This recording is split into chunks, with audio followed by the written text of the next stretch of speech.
Thank you for tuning in once more to the Cropdusters Baseball Network. 6-5 are the Cropdusters. They're in a not a familiar place, but it's just a fun experience to be out here at Frankman Field. Alexandria Aces, they take on the 6-5 Cropdusters.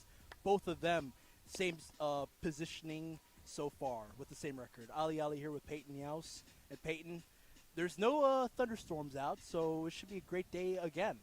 Yeah, it's a beautiful day for baseball. First time the Cropdusters come to Alexandria this season. First of two trips they'll make here to the Commonwealth State, but I'm definitely excited to see what this game has in store. If you're the Cropdusters, a tough loss yesterday in a very winnable game, but hopefully they can put this behind them and get one here on the road. What's so interesting is that yesterday they did lose by 2 runs, but they had a great outing against the Senators. Yeah, I mean, just to score 4 unanswered runs after finding themselves down 6-3 to take the lead 7-6, that, impressive in and of itself. So, yeah, definitely a lot of positives to take away from that performance. Alexandria throws in Cooper Ansbach from Penn State Hazlitt. He's up there on the mound against Cade Walter with a 1-0 count. And the Pennsylvania native has a whip of .216 to start off the summer with the Aces. And that's something to take into account with the Ripken League. They will put up relievers. Yeah, it's definitely a common theme we've seen. These teams not afraid to use their bullpens. Definitely with the Ripken League especially. I mean, these are, seasons that you're playing games 6 out of the 7 days of the week, so it's taxing. Cade Walter up there now, a returning hand for the Cropdusters. These two teams last met here in the semifinals, game 1. Walter had an excellent start in that contest. A solo home run in the 3rd, and then the surprising ejection in the 5th, or the 7th inning, I should say. Oh, he's back here now. Made it back to the team in April. Cropduster staff was very happy to have him back, and that's why he gets on a base. It's a leadoff walk for him, and it brings up Boma. Yeah, he's been in this leadoff spot a bunch this year, and it's easy to see why he's drawn a number of walks. Yesterday hitting the cleanup spot and kind of did the same thing, and now they transition him back into the leadoff spot. He's been amazing in that aspect.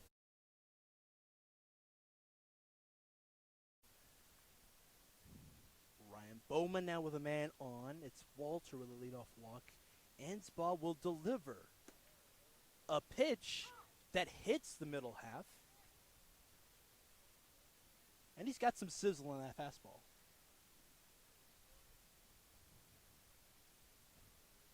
Partly cloudy day here in Alexandria. Sun starting is set.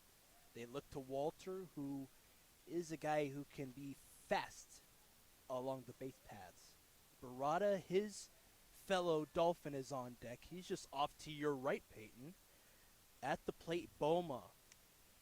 Up there now. Infield single, and he's going to lift this one. And it's playable for Grant, a line drive. He's going to have Walter move back over to first. And Barada is going to trot out there.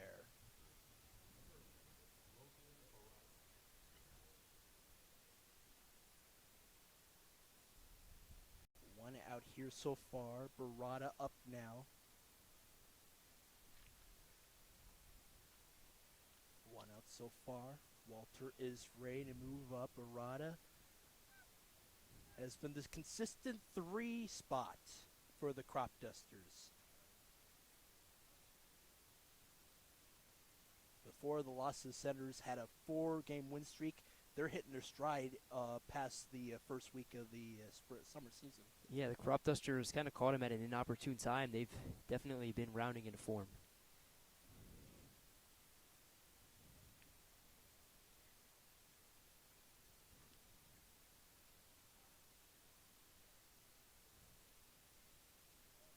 Ansbach to deal the 1-0. This is the 3rd batter's faced. He's seen. All 3 of them started with a 1-0 count. This one is 2-0. Yeah, I mean, this has just been a trend throughout the entirety of the season for the Cropdusters.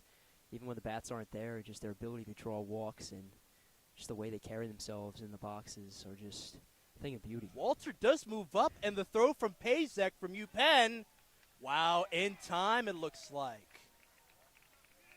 Walter testing the base pass early. Take your pick. Bang, bang play. You could say it's out, but nonetheless, Walter is out. Second out so far. Barada's still up with a 3-0 count. In danger of a walk. Yeah, but I like the aggression right there. You got a chance to strike first on the road, put Walter in scoring position. I mean, that's an opportunity you have to take. Called strike on the 3-0 fastball outside.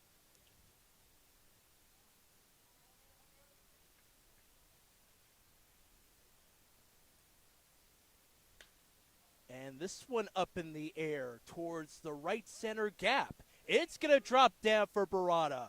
He's heading over to second, standing up. Cropdusters have a hit. Over the last week since the game in Gaithersburg that has been postponed, they've had a knock in the first, and it is a beauty out there. Yeah, a thing of beauty, like you just said, Barada. A beautiful line drive out into that right center field gap. And now, the Walter tried to get in a scoring position, ultimately thrown out. Barada puts himself in scoring position, so Cropdusters still with a chance to kind of spark that 2-out rally and strike first here on the road. Now to Andrew Duncan, fresh from a graduation of a sibling back home in California. He's up there now with a man at second. He's going to swing at the first offering. The dangerous Sakai Hawkins, the newly committed Lobo, up there now. He's on deck.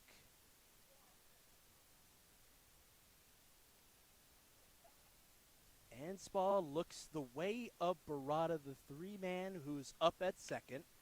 This one tagged foul behind.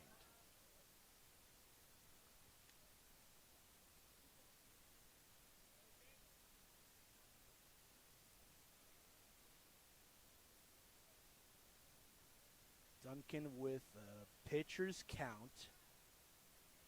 He's been testing Anspaugh often, the relief hitter from Penn State Hazlitt. Barada and a check swing off of the plate. He looked like he was moving from second to third. This Cropdusters team, they love to go after it.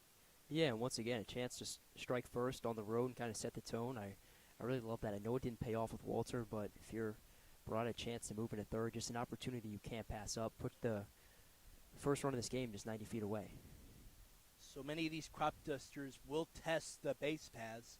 On deck is Hawkins, who could do that as well. 0-2 this time, goes low. Behind the plate, Andrew Mack, the home plate umpire. And in front of him, the catcher, Matthew Pazek, as we mentioned earlier. 2-6, caught stealing out for Walter. 1-2 the count with 2 outs so far. Aces of the South taking on the Cropdusters of the North. Up the middle it will go. And Barada's going to head on over to home. Cropdusters have a hit as well as a run. They lead it 1-0 so far. Yeah, great job from Duncan. Just splits those two middle infielders, and it made their way past them, not with a ton of speed, but that was so beneficial for Barada because it took its time getting into center field, allowing him to come in to score and break this one open. RBI single up the middle, a grounder for Duncan, and brings up Hawkins now. Infielder for the Aces, from left to right, Noah Harvey, Jackson Segro, Elijah Grant, Hunter White. Duncan will move up after the strike assessed to Hawkins. Stolen base for him. Outfielders, from left to right, Daniel McGinnis. Now the current hitter of the week in the Ripken League, Brad Larson, as well as Liam Irving.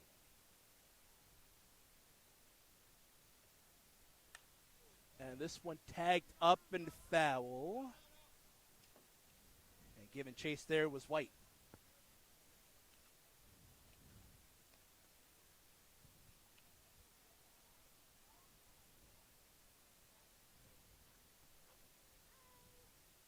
Another pitcher's favorite count No balls, 2 strikes, 2 outs yet again. Duncan had a single up the middle and a stolen base. He's at second. Hawkins is going to dribble this in the infield grass to Harvey. And the throw's in time, out number 3. Duncan is stranded not after he had the RBI single, which scored in Barada.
Cropdusters lead it 1-0 here. Middle and now bottom of the first here. Ali here with Peyton House once more. Peyton, we saw a great game yesterday, and this is going to be no different. Yeah, and I'm excited, especially with the way the Cropdusters have started, right? Anytime you're on opposing turf, right, and you kind of want to make a statement, and the Cropdusters did just that, starting a 2-out offensive rally with Barada's double, and then ultimately Duncan driving him in. So Cropdusters strike first. Excited to see how this game goes on. It's going to be interesting as well, but what's great about being in summer ball in particular, he's got the aviators on. How about that? Future's too bright. Come on now. It's going to be a fun one. You're going to love this action. And what's interesting about it, Aces, Cropdusters, they played in the semifinals last summer, but the first ever game the Cropdusters ever had was against the 22 Rip League champion Aces. So it's going to be fun to see how this one shapes out. Yeah, sort of a homecoming in a way. Really nice. Let's do it. Let's have some fun here. A new person on the mound for the Cropdusters, Landon Edwards. He's already got one out as we were talking there, Peyton. But it was a thing of beauty, a strikeout, swinging. Yeah, one of a few Terrapin arms on this team, so the commute isn't normally too bad anytime you're situated here in the DMV area and you play for a team in the Olney Cropdusters, so it's nice to kind of see these local arms come through. Leader and the staff love what they see from Edwards, and a swinging strike, 1-1 count for the two-hitter Larson. He's appeared in 3 1/3 innings pitched in Maryland and struck out 15. Strikeout ability has the left-hander.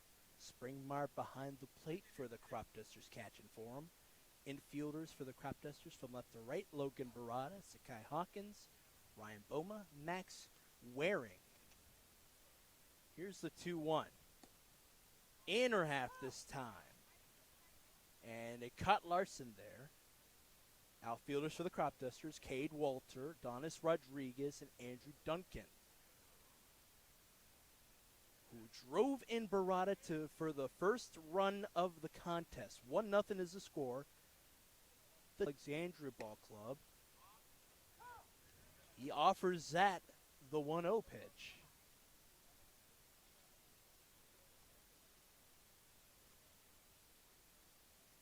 Hunter White on deck. You're in the middle of the order. Called strike 2. Someone who has power, but he's not making contact. It's just all offers. Yeah, and Edwards, he's been in full control to start this game. And a swing and a miss.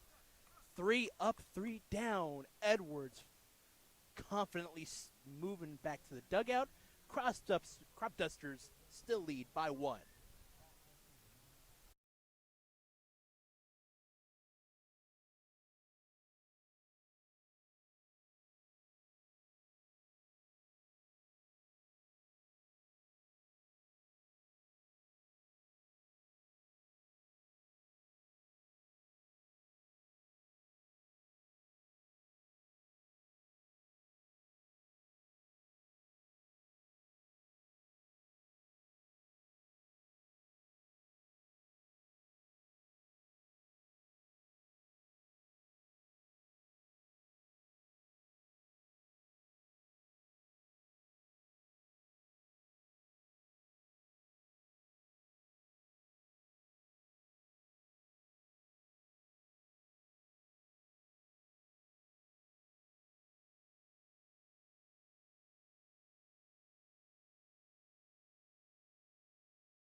Thank you for joining us, folks.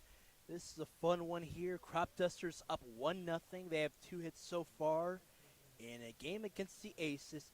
Anspaugh still up there. Allowed a hit and 2 hits and a run.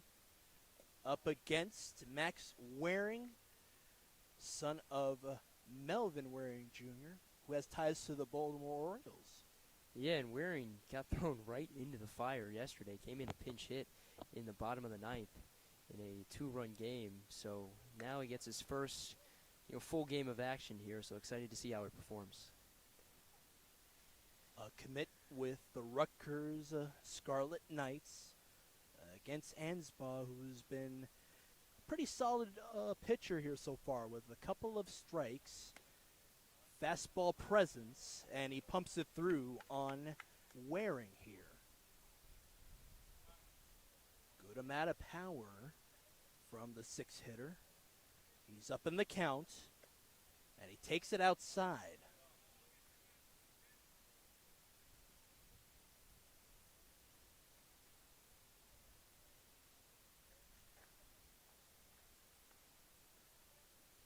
(3-1). Swung on and missed that time.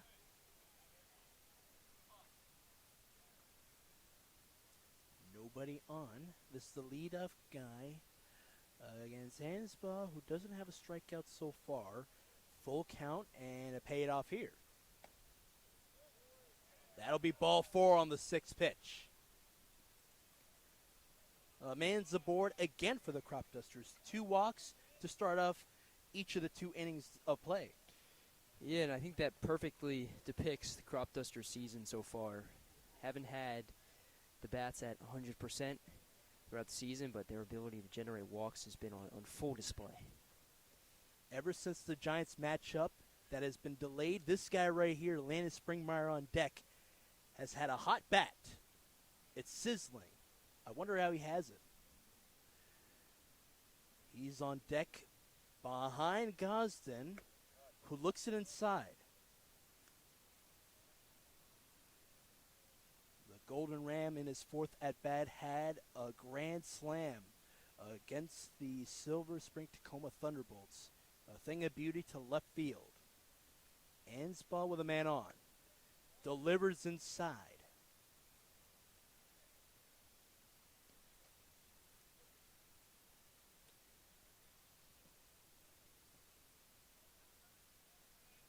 Waring is going to step away.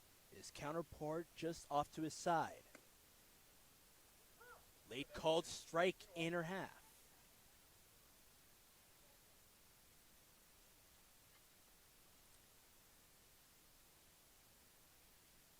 Seven-man up, one man on for the Cropdusters.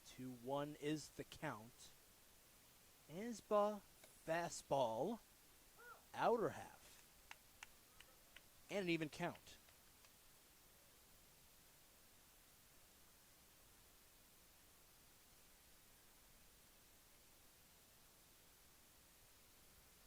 All PSAC acolytes for Gosden, who looks it upstairs.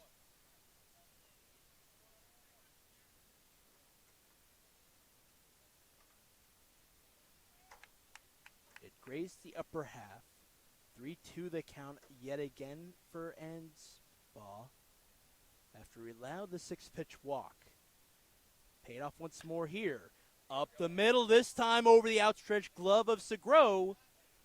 And 2 men aboard after a walk, and then the third hit of the day for the Cropdusters. Man, how's that for an at-bat? Doesn't swing at a single pitch, so patient until the final pitch, waits for the pitch that he wants to get, gets it, and splits those middle infielders. Such a quality at-bat there from a guy just still settling into this team, like we said. Made his debut on Friday. This right now, just his 5th game for Olney.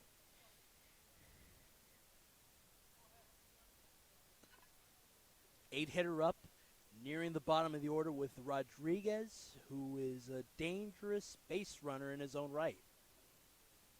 Just in front of us. Ball assessed. He did not go around as he showed bunt. And the appeal over to the third base umpire Klinger.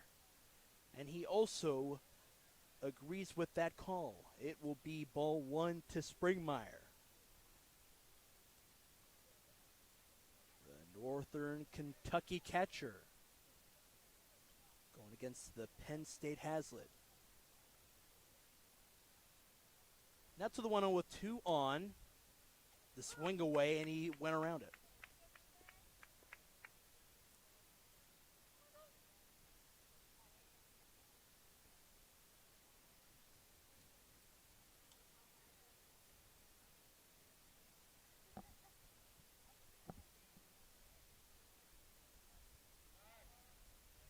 And back over to Waring. They look his way. He got on base with a walk. And a single up the middle right near the shortstop and Segro. He was basically sliding on through, and it just was out of his reach. Heel tag up behind Waring, as well as Rand, who tags along. And this one up the left side. A grounder and 3 men aboard. Leader does not show green. He's going to have him stay put for the time being. Now to the 9-hitter. 4 hits. 2nd consecutive for the Cropdusters. Yeah, and I like that decision from Leader, right? You want to try and set the tone, but you also don't want to be, too proudful, too arrogant, and just try and make a decision that's going to backfire in the end. He knows that Waring's still trying to, find his footing here in the Ripken League, sending him probably not the best decision, so I respect that decision from him. Donis Rodriguez looks it inside, and again the appeal to third base. Andrew Mack behind the plate. Behind Pazak for the Aces, Andrew Klinger with another safe signal and a ball at the plate. And Rodriguez is going to tag this one up, and it's going to drop in the left center field gap. Two men will score. Gosden with ease as well. Waring before him. Cropdusters up by 3 runs. And right there, that why leader doesn't have to send Waring, right? Because he knows who he's putting up to bat in Donis Rodriguez, a guy who has RBI potential, a guy who can put the ball in the outfield, who can put it in play, and he does that right there. So kind of see the decision right there to not send Waring, pay off for leader as Rodriguez comes through, and all of a sudden the road team up 3-zip. Great line drive for Rodriguez. Caught the infielders flat-footed on the Aces. Anspaugh doesn't have a strikeout. Has allowed 2 walks to lead things off in the first and in the second. Throws up a pitch. Down low this time.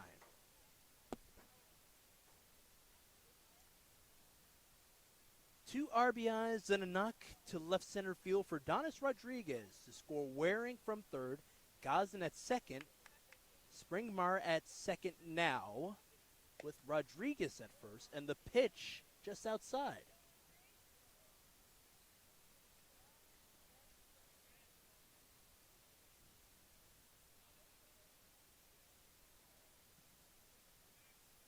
Hitters count for Cade Walter, the one man up again, who had a walk in the first. Anspaugh has not been touching the zone, and that will continue. This one lower half. Yeah, if you're an Aces fan, you're just waiting for him to kind of settle in. He's still searching for that first out in the second. He's allowed 5 hits so far, so he's just got knocked around by this Cropdusters offense. You want to see him start to retire a few batters before Aces might have to turn to that bullpen. 3 balls, no strikes. For Walter, I might add, he's aboard with a 4-pitch walk this time. It took 6 pitches last time. This one 4. Yeah, it can 3 be so, men on and yet again. Yeah, it can be so easy to try and change your approach at the plate with runners on base, but Walter just remains patient at the plate. It can be easy to try and be the hero, drive somebody in, but he knows his role. He's in that leadoff position to get on base. He does exactly that. Love that approach from Walter. The Round Rock, Texas native, talking to a gentleman from Tappaquah, Pennsylvania, in Anspaugh. Just getting a good feel of the crowd here at Frankman Field. I bumped into the catcher's grandfather, Red Pazak, just a while ago. One of a few UPenn Quakers on this team. What's good about the Aces is that they have ties to the Ivy League. They had Ernie Echeverria and a couple of other of their batters last summer who were very crucial in the win over the Cropdusters last summer. Pitch downstairs for the 2-man in Boma. He lined into the glove of Elijah Grant from Presbyterian College. Boma, the Bearcat, is going to look it down low again. In the first inning for Anspaugh, he's been touching the corners, getting strikes. He has not been touching the zone so far. He's been teetering really on the outside of the zone the entire game, but just hasn't been able to find it as a whole. Cropdusters have 3 consecutive walks go along with 2 walks. The leadoff man Waring, who scored, and Walters at first. Fouled off there for Boma.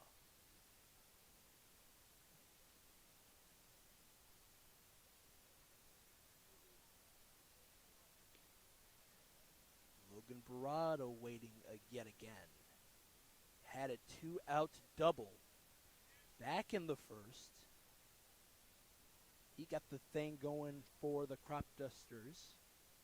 On the road, one of 3 road matchups here in this week 3 of the Ripken League summer season. And a pitch low again and a 3-1 count.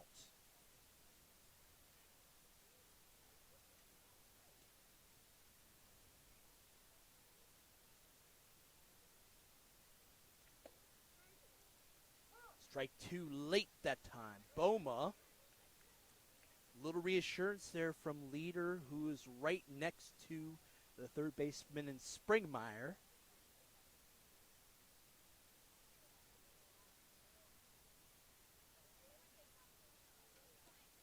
Three-two, and another walk. Two straight. Fourth overall in the contest. You got three people on, and Worth, the head man, is going to come up to Ansbach. And a man does score for the Cropdusters and Springmeyer. At third is Rodriguez. At second is Walter, and Boma aboard.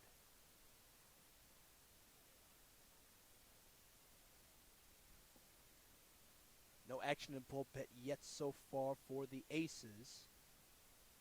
The day's over for Ansbach through one inning of action. No outs so far. Hard to say that, but nonetheless, Cropdusters with a favorable 4-run lead.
The leadoff guy, his day's over.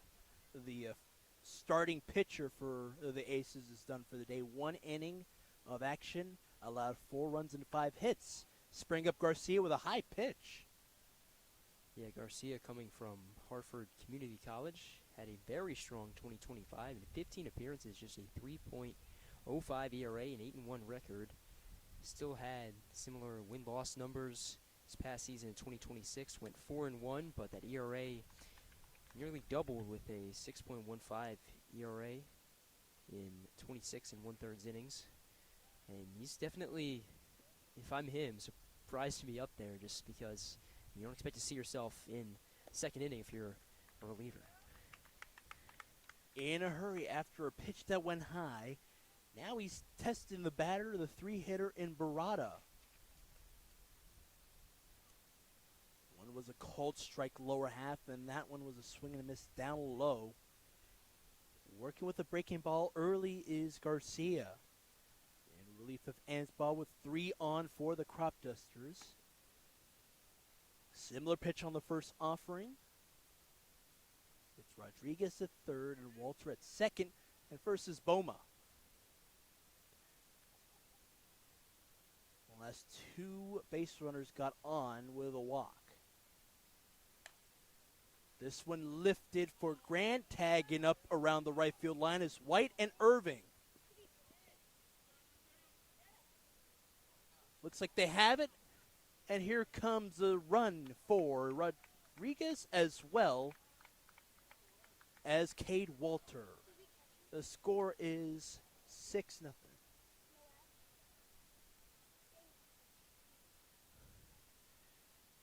the dugout's right in front of our line of vision, so it was not a catch, I believe.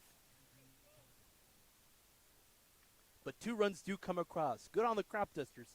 They're up 6 runs to none for the Aces.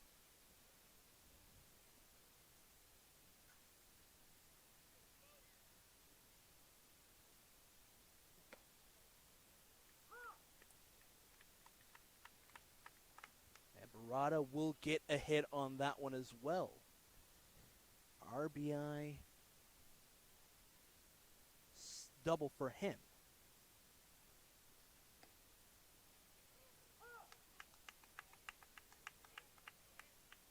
2 RBIs go along with 2 knocks on the day for the gentleman at second base. At third, it's Boma. And an 0-2 count at the plate with no outs for Duncan, who's battling back in the count.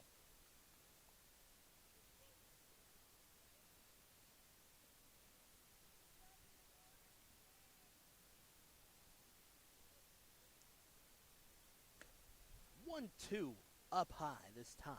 Yeah, and the Cropdusters just continue to remain patient, right? Duncan finds himself down 0-2, and what does he do? He watches 2 pitches miss downstairs and upstairs, respectively, just showing this patient approach with the Cropdusters, not wearing off. 5 out of 9 batters for the Cropdusters have a hit so far. Barada has 2 in the contest. A double up the middle, and to the right field line on that knock, and 2 RBIs to plate through Rodriguez and Walter. And he was aboard as well. 3 base runners and 4th walk so far in this inning. And how's this? We are, let's see, 13 batters into this game for the Cropdusters. Everybody has reached base except this man right here, Zakai Hawkins. A chance for him to make it 9 for 9. We haven't even gotten it out in the second inning. Zakai Hawkins, a returning hand for the Cropdusters, was the 2-hitter consistently for the Cropdusters last summer. And even on that play, it was a putout, but he had a lot of contact. And this one is going to be to Grant, shuffle it on through to Segro. Successful 4-6-3 double play. Hawkins as well as Duncan out. And a run does score for Boma as well.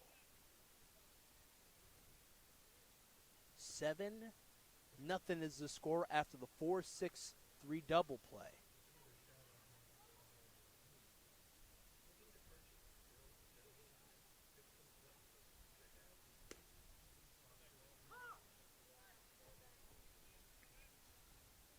We're through the order once more for the Cropdusters, still in the top of the second.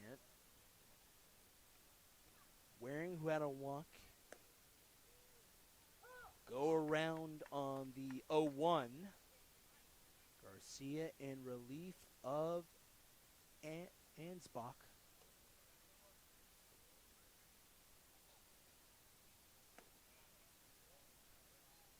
Pitch down low again. How's this for a response for the Cropdusters, right? They're playing a team that eliminated them last year. They're on this opposing soil for the first time against the Aces this season. What do? They've already put up 7 runs through not even 2 full innings. This has just been an incredible offensive explosion to watch.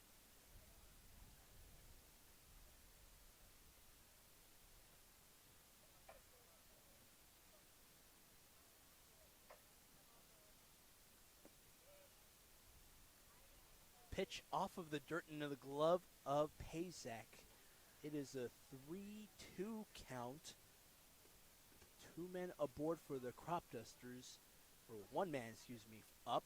It's Barado who had the 2 RBI knock, and wearing a hit by pitch after the walk in the first is aboard.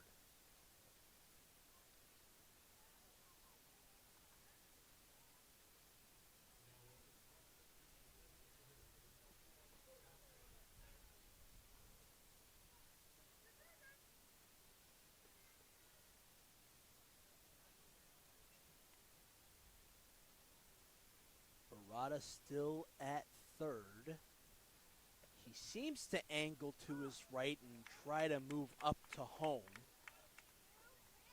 0-1 the count on a called strike through for Gosden.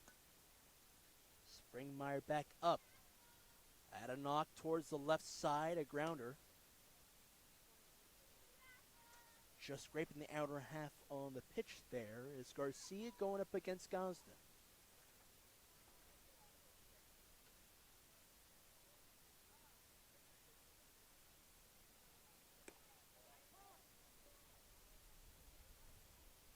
And another walk assessed this time. 3-man up. And staying at third there is Barada. Now to Springmeyer.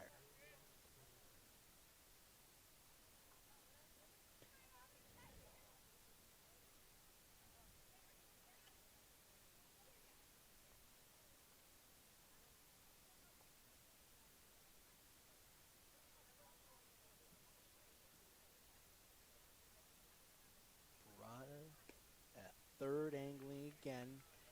At second is Waring, who will step back on the bag. And he will angle himself just sort of halfway between second and short. Up in the air this time for Springmeyer. And there's the out there. Pop out into the glove of Grant. And they get out of the jam. 7 runs for the Cropdusters. 3 left on. We'll step aside.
Back here at Frank Mann Field, here on 4 Mile Run Park, part of the Arlandria section of Alexandria. Up in the air this time for the leadoff guy in white. 1 away is Walter, moved up to the left center field side. Cropdusters look very sharp in the first time they play the Aces this summer. 1 of 4 meetings and a doubleheader on the 27th. It's funny because I said how Edwards, had some confidence on the mound, how that probably or maybe stemmed from the run support that he got in the first inning with 1 run. Well, how's 6 runs for run support? Now he's working with a 7-run advantage. I'd love to see that. Still on the mound is Landon Edwards. 3 up, 3 down in the previous inning. Struck out multiple batters. And off the plate this time for Pazak. Inspirational member of this team. Alexandria team with A new coaching staff. The Woodbridge, Virginia native Brian Worth. He's got the reins after what was a successful career in the Ripken League for Chris Bursett, a friend of our own Adam Leader.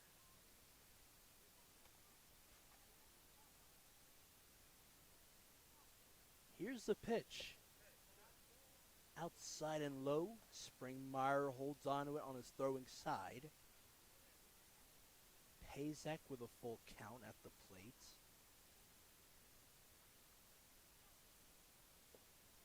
And he swung at it low.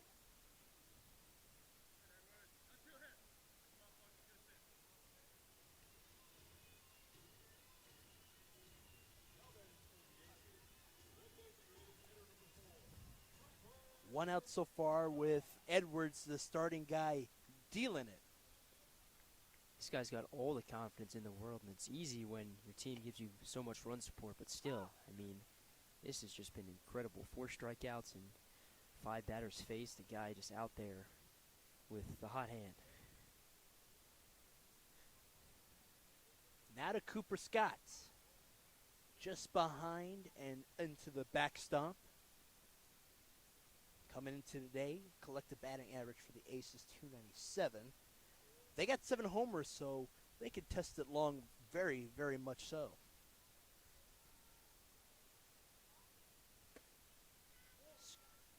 Scott is going to look it inside.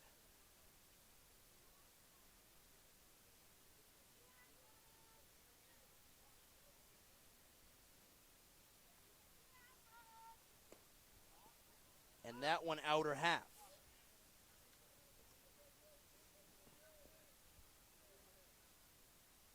Battling through is Scott. He's got 3 hits so far and 15 at bats. He's going to line this one up the left center field side. The first hit of the day for the Aces. It was a beauty.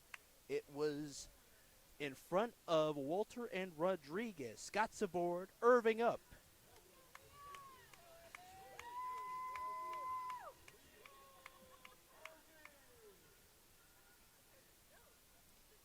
Fourth hit in the summer for Scott, Irving on.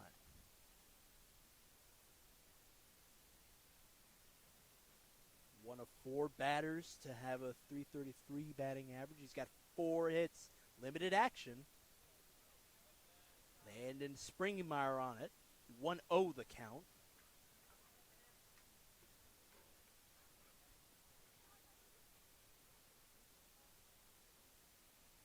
Home team down 7 runs. Eager to move up is Scott. He's with Waring over there at first. The pitch low again for Edwards.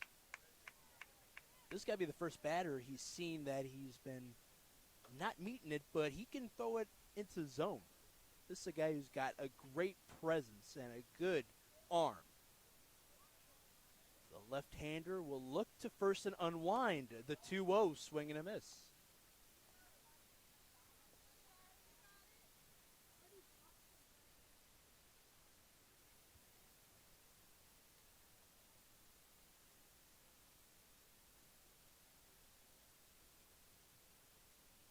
Two balls, 1 strike, 2 outs so far for the Aces.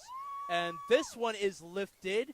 It's a fly ball into the glove of Rodriguez. And all it does there for the Aces is a single, a line drive near the glove of Walter, and it dropped through. Irving out. Aces have a hit. They're still down by 7 runs.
So happy to have you alongside us today. It's a fun action here. The road team only Cropdusters up 7-0. They had 6 hits in the second, and Rodriguez will start things off. He's got a knock and 2 RBIs in the contest to go along with a run. He looks it through this time. This is the top of the third. Garcia still on the bump. And for the Cropdusters, some more offense certainly wouldn't hurt. We've seen how quickly in the Ripken League these games can change in the matter of 1 inning. So certainly being up by 7 runs is awesome. But if you're the Cropdusters, you want to keep the foot on the gas, definitely tack on a few more here. Not the outcome Rodriguez would like. It was off of his leg. He's aboard. Now Cade Walters walked twice and has a run. Top of the order for the 3rd time so far. In the top of the 3rd, Garcia, in relief of Ansbaugh, pumps through strike 1, low corner.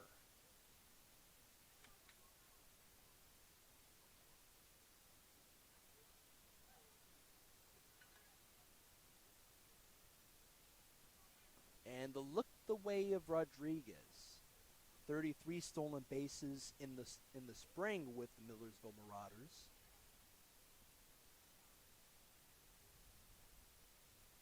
And Walter is at home. 0-1 his way. He's going to swing at it.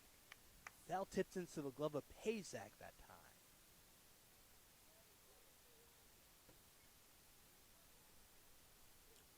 No balls, 2 strikes is the count for the one man in Walter. The Jacksonville Dolphin. They look the way of Rodriguez once more.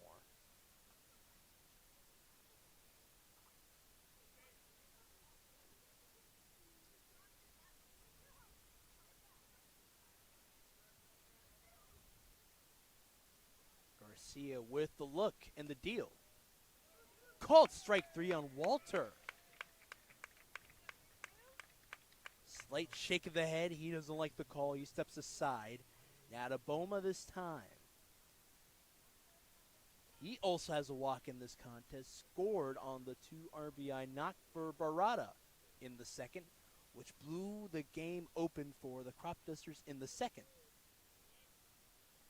I think he's still riding on that high from last night when he went deep. Yep. And we were enjoying what we saw there. First strikeout of the contest for either Ace's hands. To Rodriguez for the 3rd time in this inning. 1 out so far. 1 man on for the Cropdusters.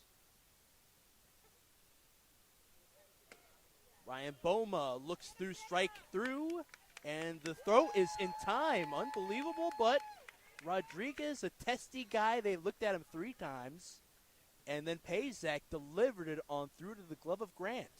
And I know it doesn't pay off right there, but love that approach. Anytime you have a chance to put a runner in scoring position, you got to take it. Want the Cropdusters to keep the foot on the gas, an opportunity to do that right there, even though it doesn't pay off. 2-4 called strike, or caught stealing that time for Rodriguez. The base runner out, nobody on. 2 outs in a hurry. Boma still at the plate with a favorable count. 3 balls, no strikes. Murata all smiles as he waits patiently for his at-bat.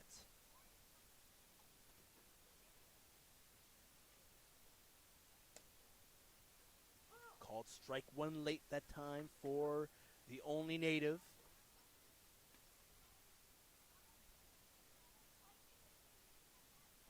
Nonetheless, a 3-1 count. Off of the foul, full now.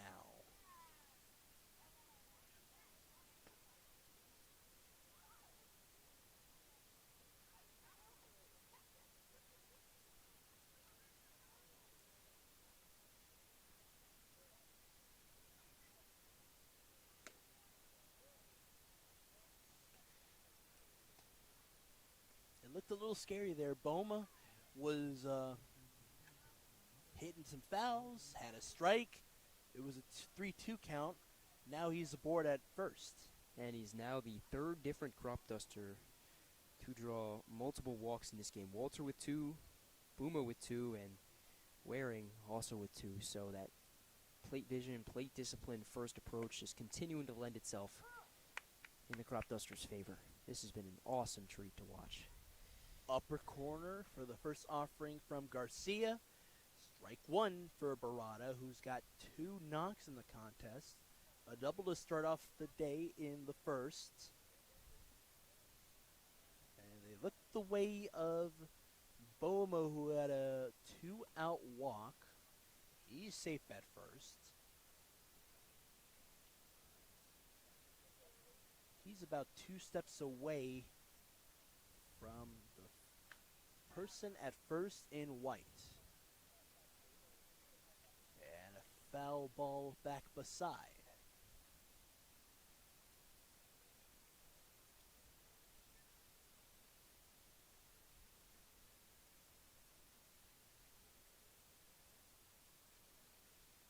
Oh, 2 from Garcia. This one's lined into the glove.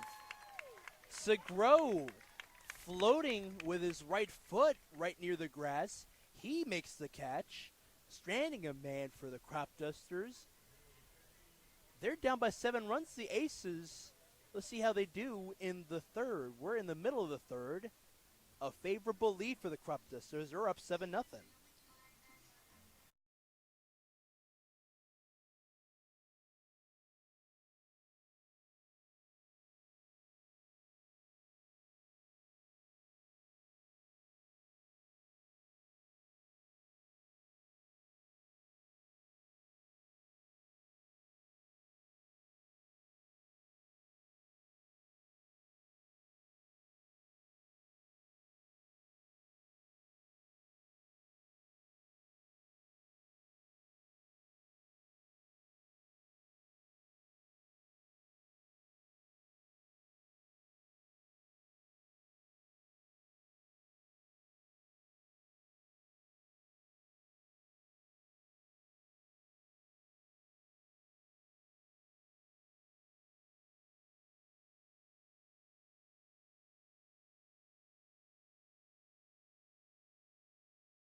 Aces allow a hit by pitch as well as a walk for the Cropdusters. It was with Rodriguez, who had a putout.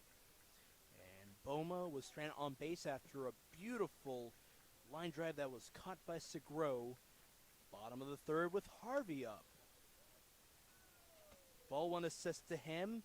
Edwards, the hot hand who's got 4 strikeouts, is still up.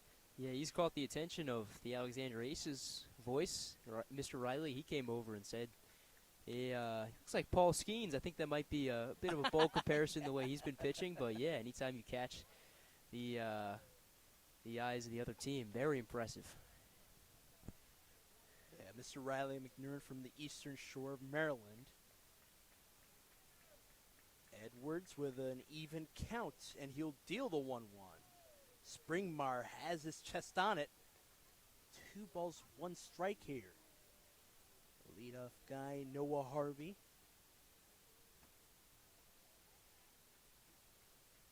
Designated hitter today. 33rd at bat. He's only got 6 hits so far in the summer.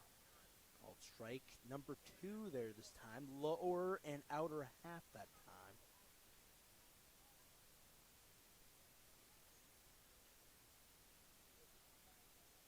Elijah Grant, who has been one of the relievers, calls strike 3 to retire 1.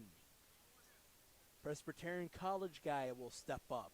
Quick word with the out for Harvey. Looking. Fifth strikeout of the day for Edwards. And even before, Leader was telling us he's got a lot of confidence in Edwards. Yeah, I mean, this is what's awesome is that these are not just guys they're, picking out of thin air is this coaching staff. These are guys they're watching. These are guys they, grow to love, and then they ultimately decide to bring them here to Olney, and it's been awesome because they're backed, by this coaching staff. It's really awesome. It allows them to play with confidence on the mound just like Edwards is.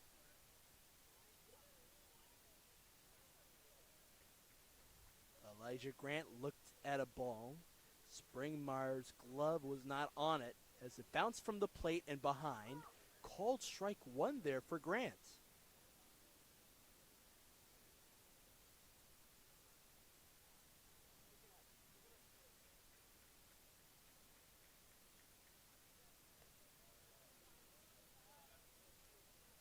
And in a hurry, ball two assessed. As a pitcher for Elijah Grant, he's been hitting upper 80s. Did he swing around it? Klinger, the third base umpire, says no, he's safe. It's a 3-1 count. The one-hitter Segro, who caught the line drive from the batter Barada, is waiting patiently with one out so far. 3-2 is the count. Boy, the nine-hitter in a Grant, he was looking to take off his equipment. He looked back and it was like, what? Was that me? He has got a full count.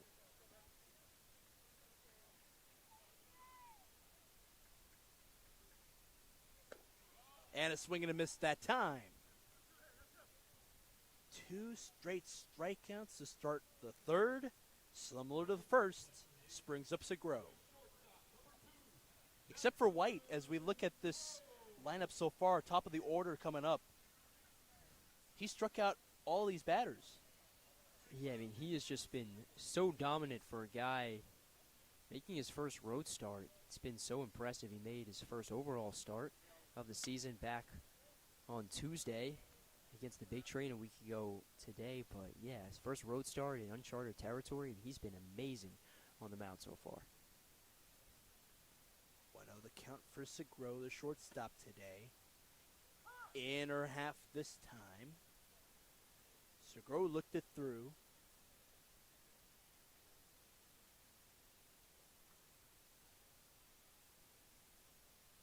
Here's the pitch from Edwards. Breaking ball that time. The left-hander with Springmeier trying to hold on to it. 2-1 the count. 2 out so far for the Aces. This one lifted into the air to right center field. On it there is Duncan. 3 up, 3 down once more for the Aces. All smiles this time as he heads to the dugout. Is the man in black and Edwards. Will step aside.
3 up, 3 down for the Aces against Edwards. He's looked stellar. He's pumped through 6 strikeouts.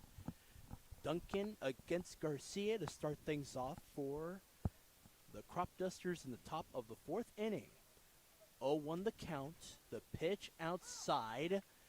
It will graze the half that time. It's a strike through. 0-2 the count.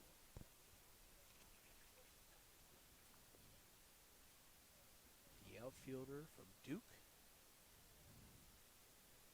Georgetown Prep alumni will swing and miss there. He was down in the count. He swung at it. 1 out so far. Bring up Sakai Hawkins.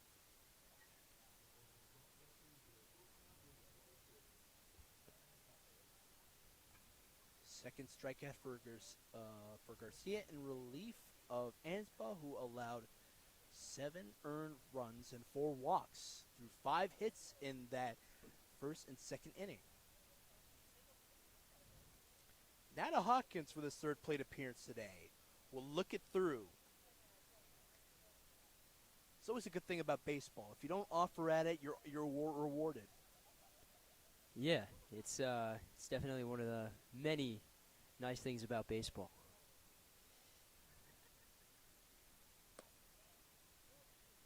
He'll try that offer once more. Garcia, fastball inside that time. Hawkins from New Mexico. With nobody on, Duncan with a strikeout to start things off. 3 straight balls assessed in Hawkins. Has a keen look at Garcia. He's ready. And so is Garcia with his right hand. That will be the 4th walk, and Sakai Hawkins is aboard for the first time in the game today. Now it's that every single crop duster has now reached base. Still no outs here in the top of the 4th. Incredible offensive performance so far. Next, Waring. Walking a hit by pitch. Both in the second. He lit things off there. He's the 3rd batter faced in the 4th. 4th ball after a strikeout that retired Duncan. This will be the 9th pitch coming up for Garcia in this 4th inning.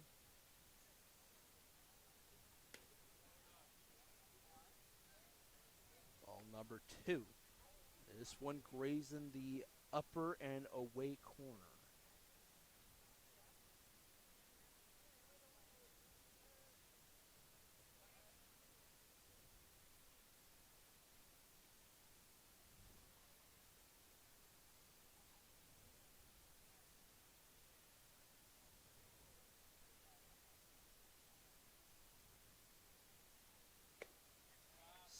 And a miss that time from Waring. The Charlotte, North Carolina native.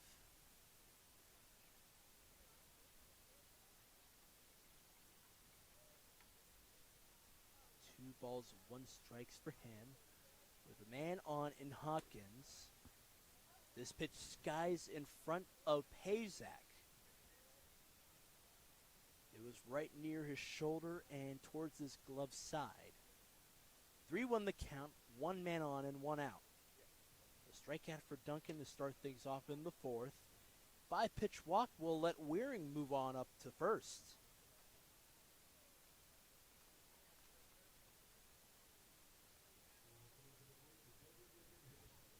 This will be the 2nd inning through 4 where we've seen 2 consecutive walks. And I really like Waring's approach, right? It's his first full game in the Ripken League, still trying to figure out, trying to get a feel, right, for these Ripken League pitchers and what they have to offer. Just remaining patient at the plate. I really like his approach so far. Yeah. And just like that, after 2 walks, Gosden on his first offering, gingerly moving to first. He got struck by a pitch from Garcia. And what do you do for the Aces here? New coaching staff. They lost 20-0 surprisingly against Silver Spring Tacoma, and Worth was ejected, the head guy from Woodbridge, in the 2nd. Yeah, where did that offense come from, the Thunderbolts? I mean, they've really struggled, especially offensively, these first few weeks in the 2026 Ripton League campaign, and out of nowhere they put up 20.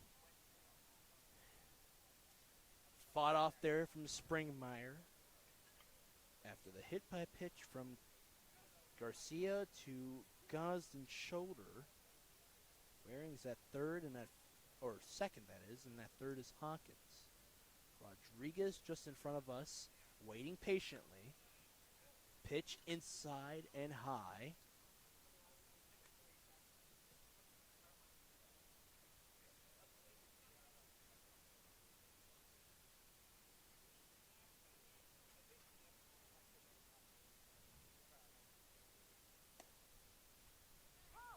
And Garcia gathers them to pump through strike number 2.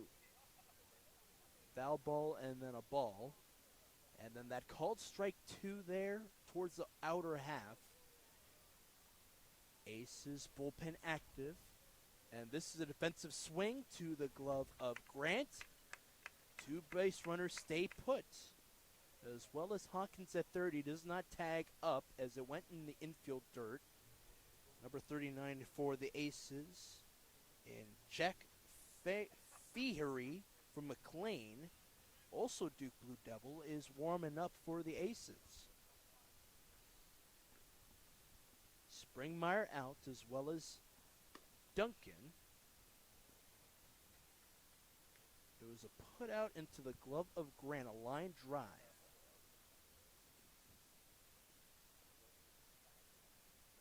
Rodriguez with a 1-0 count. Looks at inner half that time, and he looks just off to the side, just about a couple of inches away from the box, steps back. Sun's starting to go down right beyond the trees. Yeah, it's going to I was make... telling you about this. Third or fourth inning, it's going to set. Rodriguez is going to put this one into play to Grant. And they do get the out there. 3 left on as Rodriguez grounded to the right side of the field. We'll be going to the top of the order in the 5th for the Cropdusters, but the Aces still down by 7 runs.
Top of or bottom of the 4th inning for the Aces. 6 strikeouts for Edwards.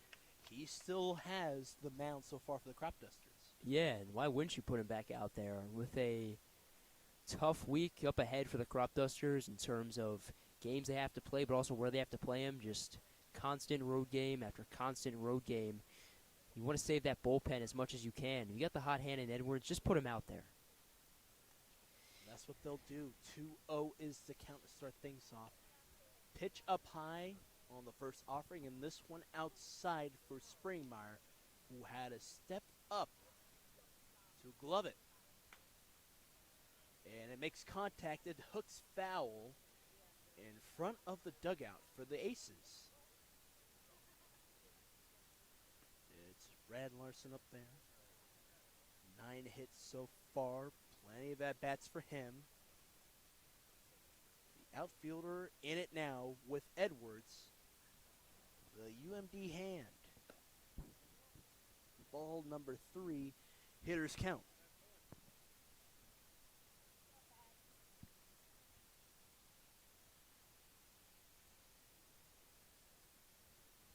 Here's the 3-1. Lifted foul and a full count.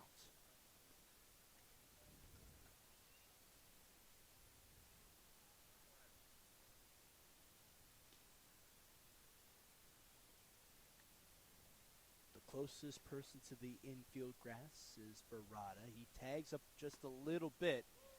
Nonetheless, a 6-pitch walk. Aces have their first walk. They've got Edwards to surrender 1. Edwards did allow a hit for Cooper Scott, who was later on in the order. Up now is McGinnis. Struck out swinging in the first.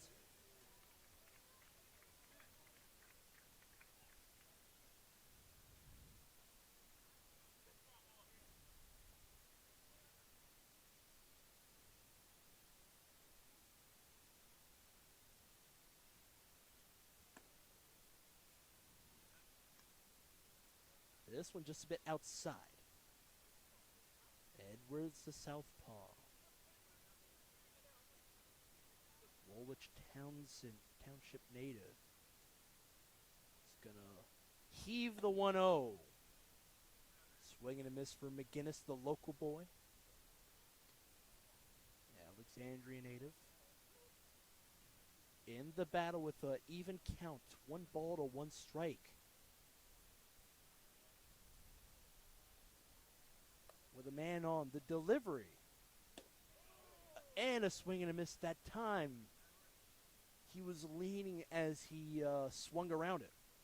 Yeah, not only is he throwing strikes, but he's keeping these hitters off balance. You saw, I mean, he goes from batter's box and just drifts away. Edwards getting these batters to fall. 1 ball to 2 strikes. This one a bit low that time. Springmeyer on it. Him and Jimmy Bell are very good hands for the Cropdusters as catchers. And you remember a couple of days ago, Jimmy Bell, a couple of throws that he had against the Grays, he was on his knees. He was able to get the out at second with base runners at first. He was gunning down runners left and right. I mean, that was incredible. He had another great performance last night. I know that a couple of those calls on the field didn't go his way, but yeah, he was just hopping up and down from behind the dish. Those 2 guys have been solid catchers for the Cropdusters, that is. 3-2 the count in a hurry. Well, the man moving up, Springmeyer the throw. Bang, bang once more. It's Boma from second. He was on the bag. Sliding through is Larson. And a man out so far. McGinnis struck out swinging. Stolen base for Larson, who had a walk to lead things off in the 4th. Second strikeout for McGinnis. Netta White, who flew out to left center. Inner half. Strike 1. Cleanup guy against Edwards, who's got his 7th strikeout to retire McGinnis.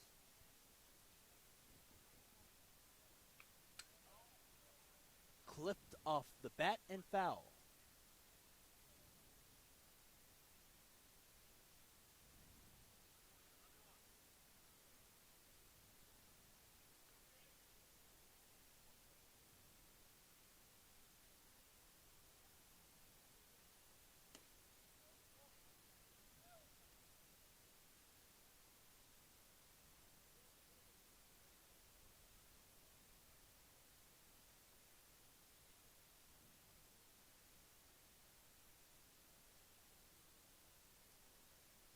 Landon Edwards, 1-2 from him.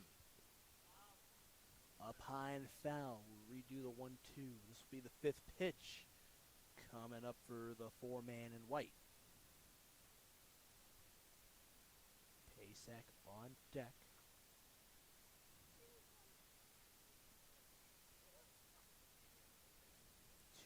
one man on for the Aces, and Larson, as he moves away from Hawkins, the 1-2 swung on a miss there.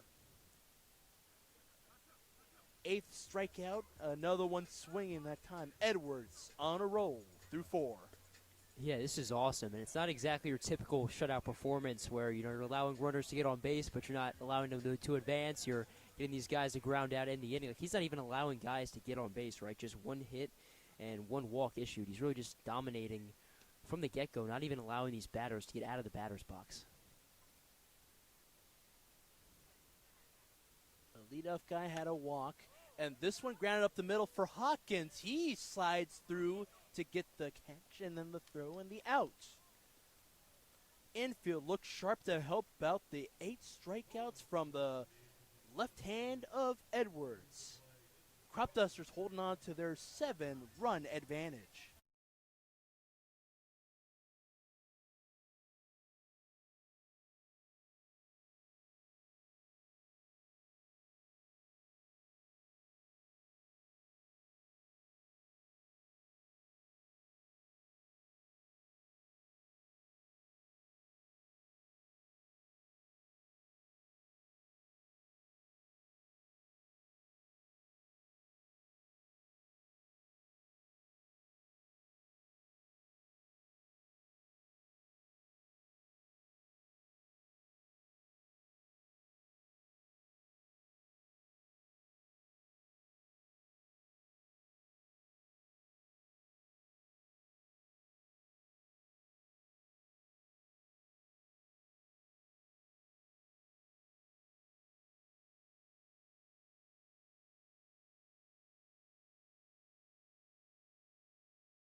Welcome back to Frank Mann Field, a historic ballpark, as I mentioned yesterday when Cropdusters played Senators. It's funny, they were known as Municipal Stadium back in the 80s, and they were home to the Carolina League's Alexandria Dukes, who were the precursors to the Fred Nats. And it was, a treat driving down here to this stadium, right? We got to pass all of the, historic sites in Washington, D.C. Got to see the Capitol, got to see the Washington Monument. It was beautiful getting to see all those down the drive here. Traffic wasn't the best, but I think the views definitely made up for it. You kind of spoiled yourself. I thought you should do that with the Grays when we go up there the 25th. Yeah, I'm excited about that one, too. That should be another one where we get to kind of see the sights on the way down. There you go. New logo for them. They got rid of the one where they had the U.S. Capitol building in the logo. So now it's just a generic DC. We'll be there the 25th.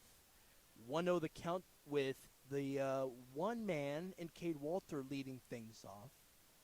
Struck out looking against Garcia, who was in relief of Ansbach. And he's still up there now. Time is called for the time being. There was an infraction most likely over at the dugout of the Aces. That's where all the looking is right now. Ryan Boma just in front of us. He's thinking to himself, man, when am I going to get on base?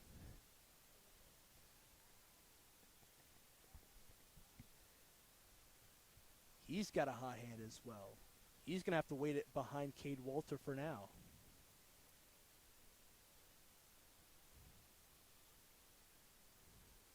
All right.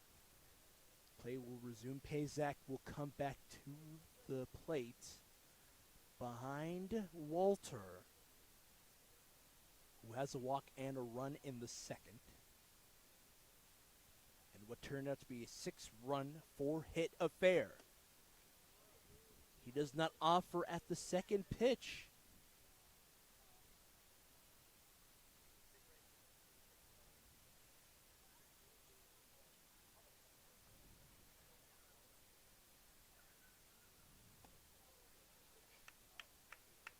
Swing and a miss that time for Walter. Going against the new hand, Jake Feehery from McLean.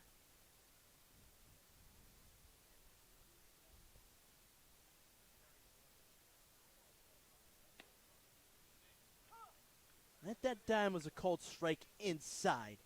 Even count.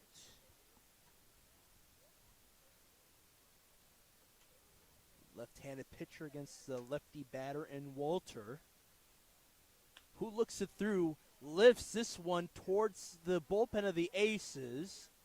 It's going to drop there, just in front of Harvey. Days over for Garcia, who got onto the play after Cooper and Spock allowed 7 earned runs and 4 walks. Garcia had 2 strikeouts, one against Walter back in the 3rd inning. Top of the 5th here in Alexandria. Sun setting beyond the clouds here in Alexandria, called 3rd strike. One batter face for Fury. He's got a strikeout so far. Booma up.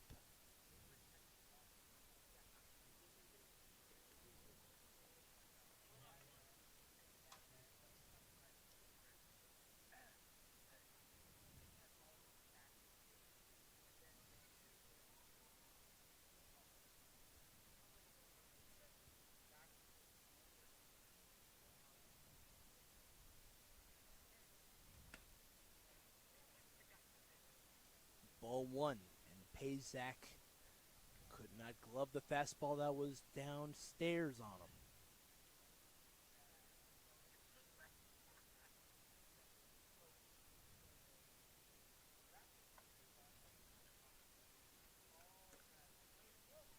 And this one taken inside.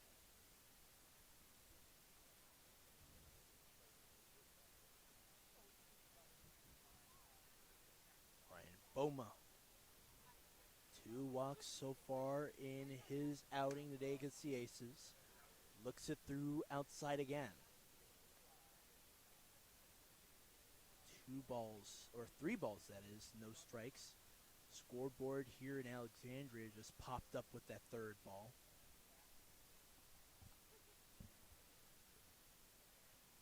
The delivery now. And this one is painted inner half. It's strike 1.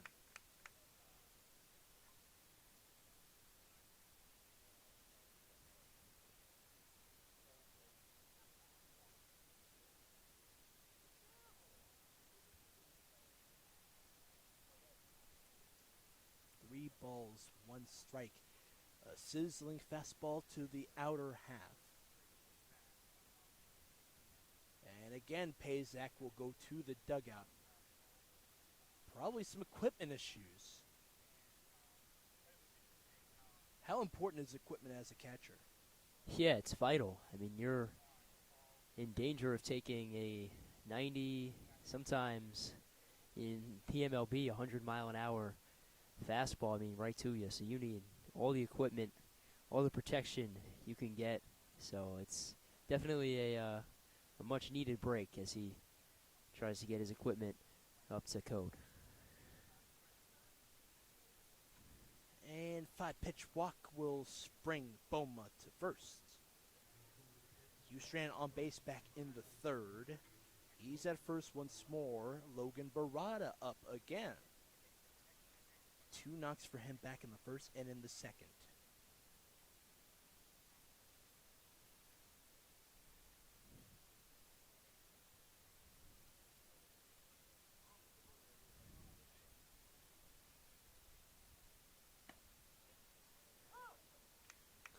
Strike one for Barada, inner half. And Pazak has been looking sharp there. He gloved it. Fury with the 0-1 fought back.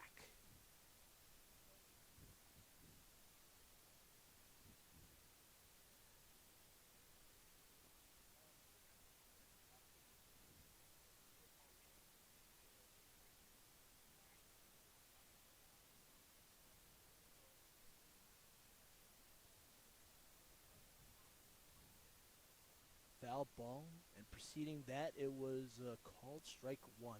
And Barada is caught looking on the third offering. Fury dealing. He's got 2 strikeouts to go with the walk here in this inning.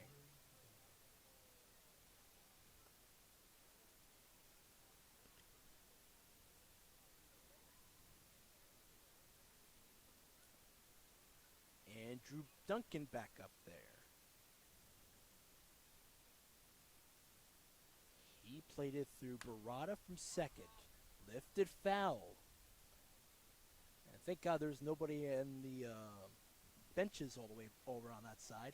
Yeah, I said one of the neat parts about traveling these different stadiums is seeing how they handle these foul balls in terms of netting. We've seen Gaithersburg with, some 2-tier netting, our own OBGC with, kind of the 1-tiered but higher up netting, and here at Frank Mann Field, well, not too much netting at all. Back behind, and Boma will head to second. A wild pitch set them that way.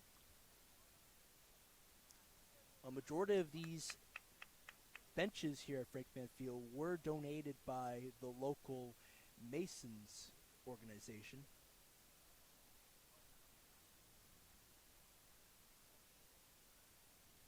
A team that has deep roots in the community. Up and foul.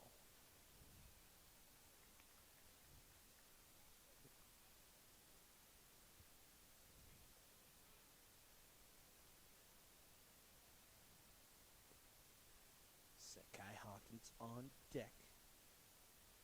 Stranded on base in the fourth. Duncan is awaiting the 1-2 after 2 foul balls. And this one taken to the side.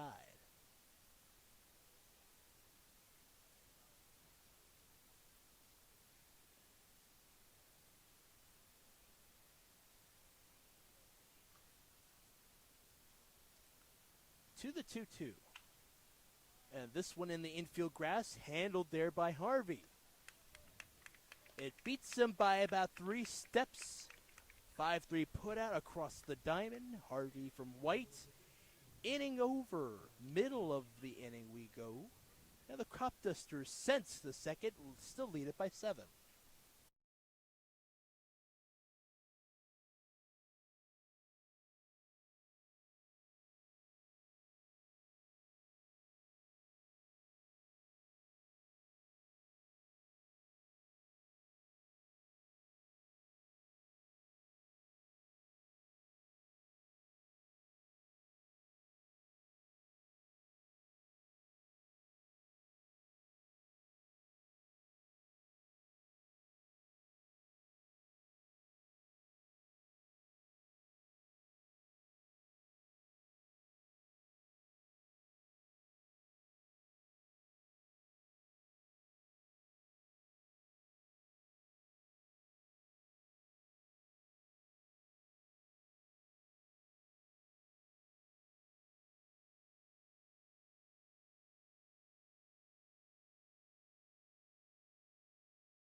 right, back here in Frank Field.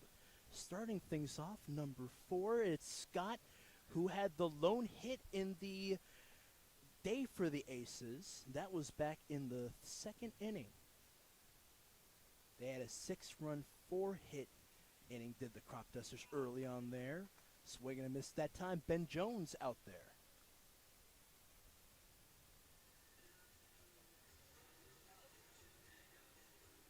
Another Westchester guy. A lot of confidence. This is a guy who can close things out for them.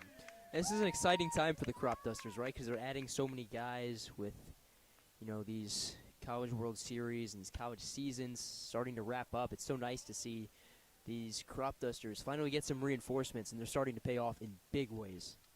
Infield looks sharp. 5-3 put out. 2 away so far. Scott led things off with a strikeout. And then the put out for Irving. And now it springs up Harvey, the 8-man.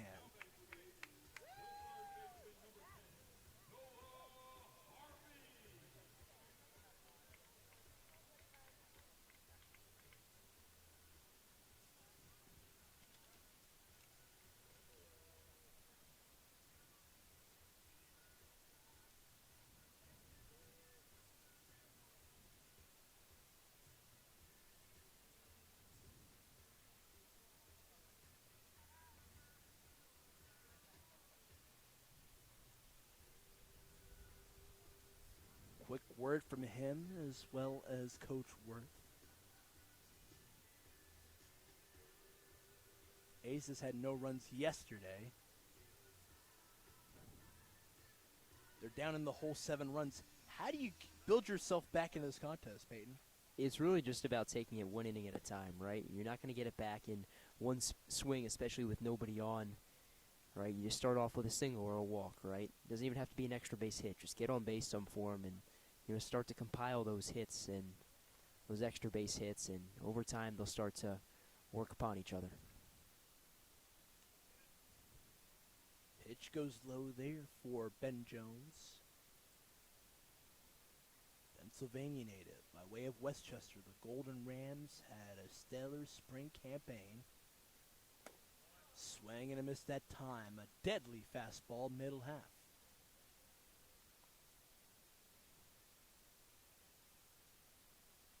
1 ball, 1 strikes, 2 outs so far. A put out and a swing and a miss for Cooper Scott to retire him. 1-2 the count at the plate. Fouled off to the side and in the plate. Noah Harvey trying to fight his way back into this thing.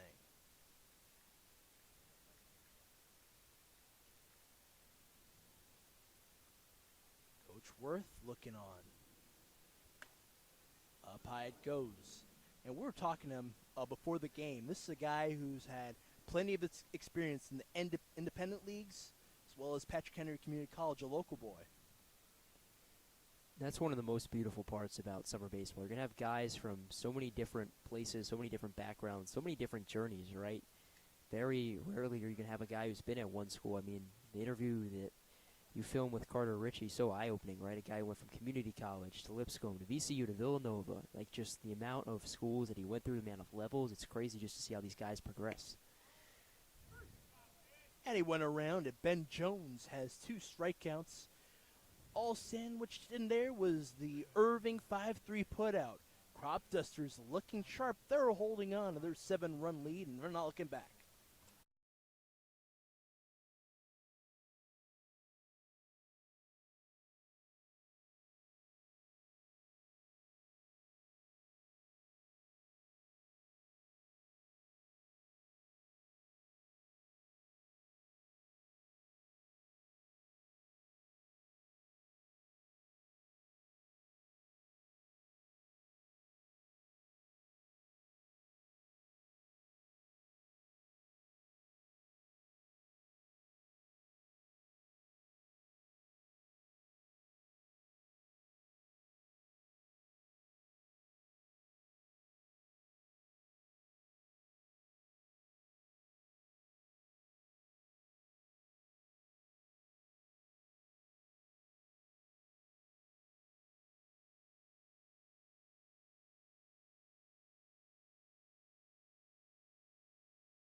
Two great pitchers for the Cropdusters, Edwards as well as Ben Jones. They each have a strikeout, 10 overall, and only one hit for the Aces as we go back to the top of the inning in the seventh, or the sixth that is. And Hawkins, he probably has a broken bat, and Grant cannot handle in the outfield grass.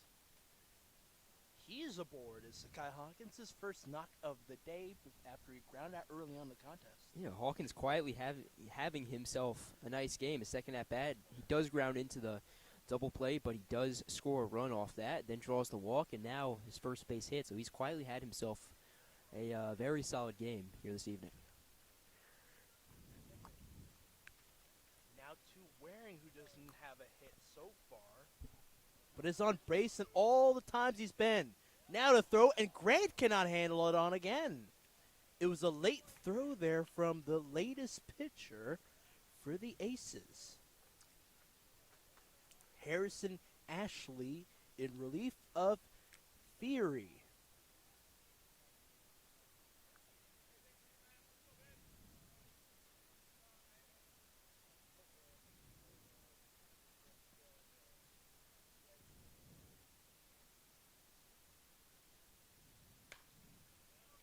Lifted in the air, just past the first baseman and White, and Waring has a knock so far. Solid hitting from Waring there, as well as Hawkins, who scores the 8th run of the contest. Cropdusters looking sharp. Many firsts on that at-bat. Waring gets his first hit of the 2026 season. He also gets his first RBI. He's had himself a very patient day, 3 walks, and then comes through with the RBI single. Guy adjusting very nicely to this Cal Ripken Baseball League, and only his second game, his first full game at that. A single up the first base side, and Boma, or Gosden that is up there now with a 1-0 count. An unearned run from Hawkins scores. It was an error, the throwing error from Ashley, newest pitcher for the Aces. They looked the way of Waring as he slides through. It allowed Hawkins to move to second, and then that RBI single up the middle allowed Hawkins to score from second. Another one of those base runners that is very dangerous out there. Now to Gosden against Ashley. Upstairs.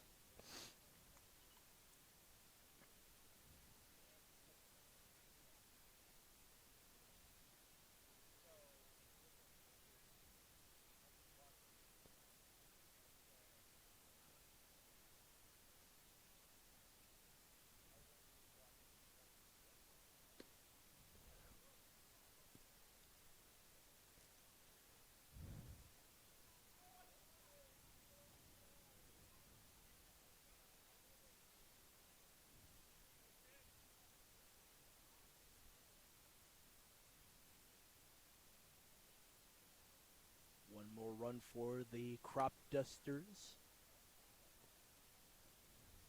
Gosden is aboard. He has a quick word with Landon Springmeyer, who is set for his next at-bat in the day.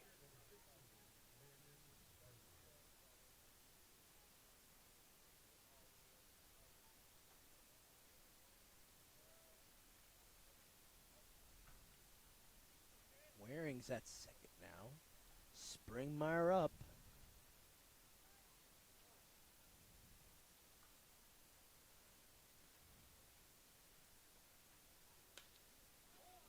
Up in the air for Springmeyer, off of the wall. It is gone.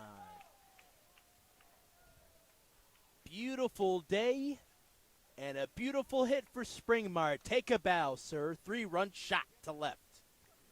Come on, kid. We were waiting for that. This guy has been so patient at the plate. He's seen a number of good pitches throughout the season, and he finally gets that pitch that he wants to take yard, and, man, just gets all of that one into the trees in left field.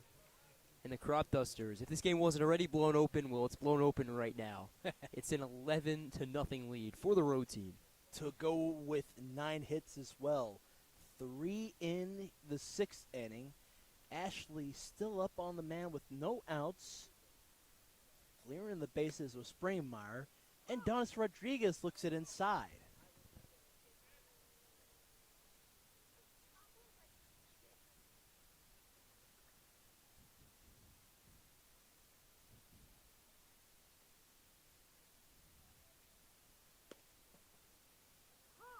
Bunt was shown. He went around it that time.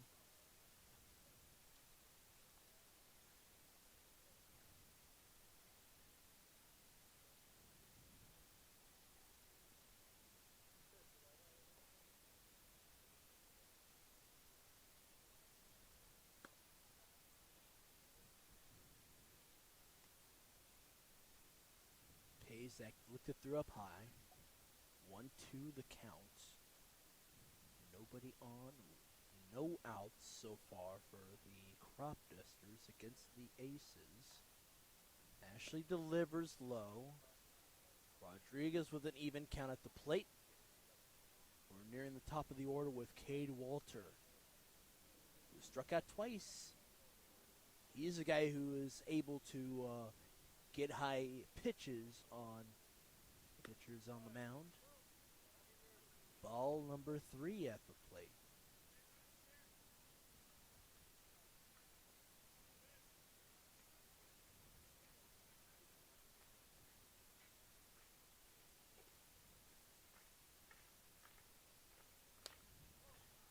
Hooked foul, Rodriguez.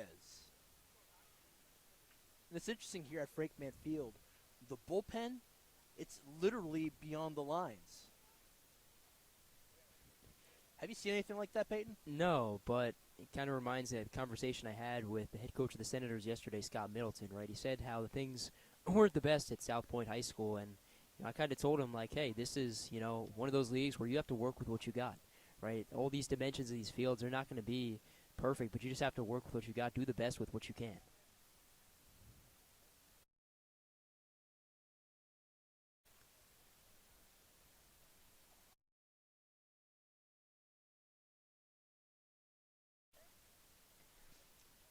Walk for Rodriguez after the 3-run shot from Springmeyer, and an RBI knocked that from wherein that allowed Hawkins to score from second.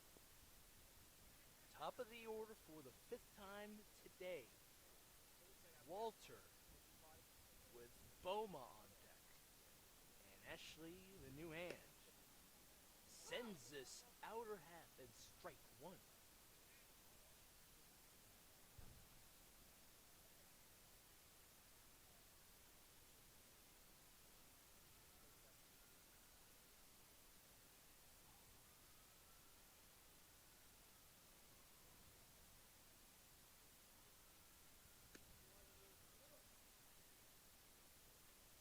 One pitch misses upstairs. Ashley working with the breaking balls recently against Walter.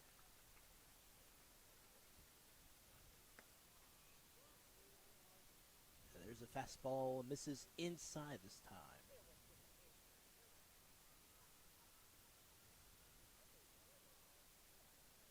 2-1 count. Walter with a favorable count to start things off. Still no outs, and a man on in Rodriguez. Swing and a miss in an even count.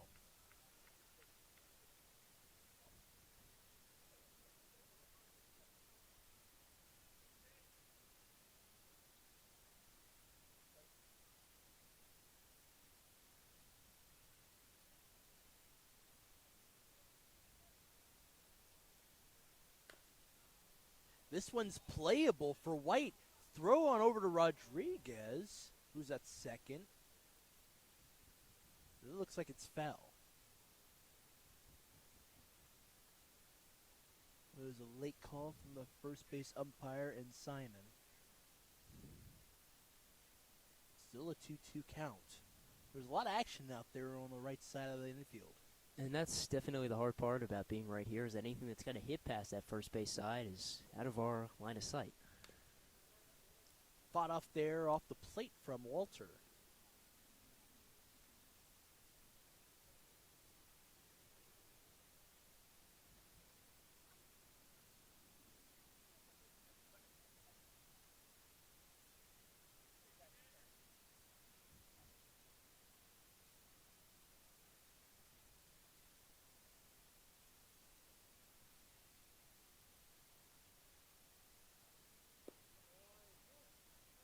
Pitch down low for Paysack, and Walter with a 3-2 count.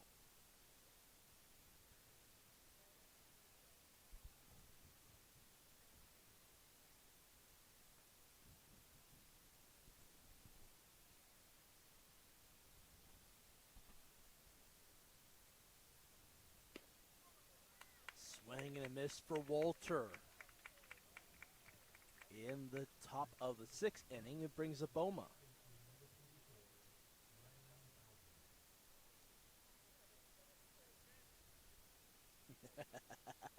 Boma, yeah. Is your child? No. Oh, wow. Oh, yeah, yeah, there you go.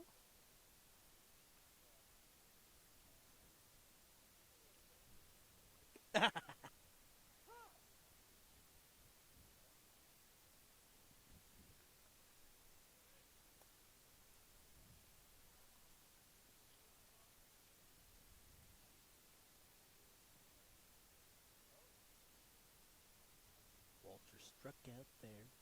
Boma up at the plate with an 0-1 count. That screen right near the head of Boma. That's going to be ball 1.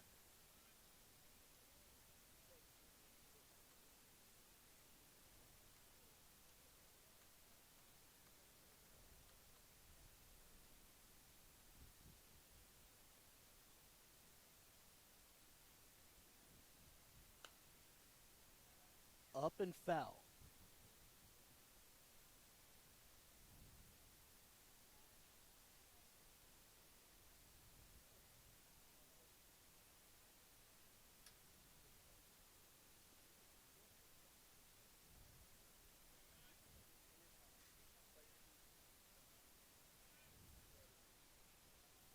Over to the base runner.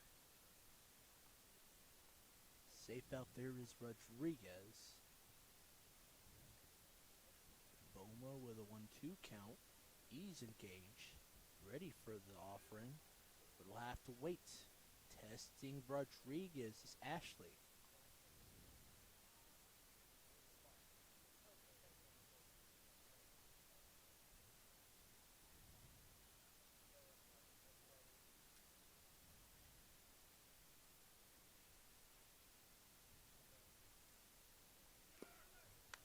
Swing and a miss through 1.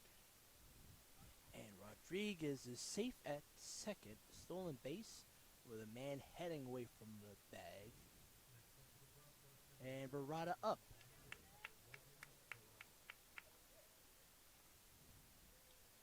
Ashley's got a second strikeout after allowing 4 runs early on in the top of the frame.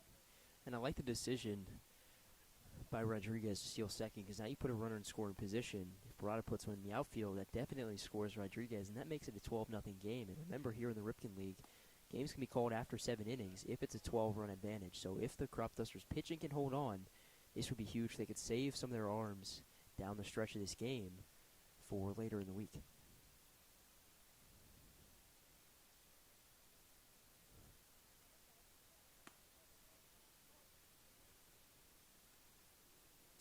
In a hurry for Logan Barata.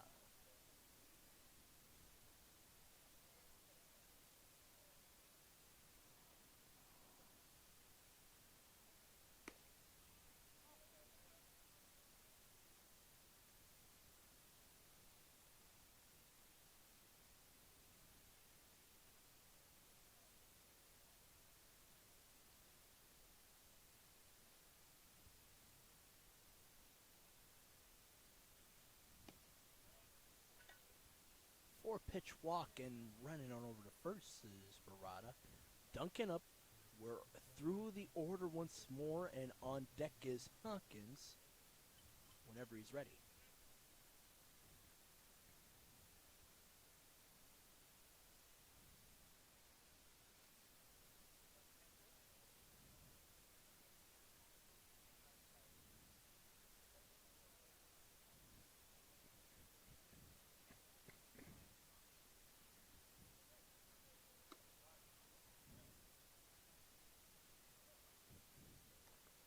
Duncan with a quick walk away from the plate.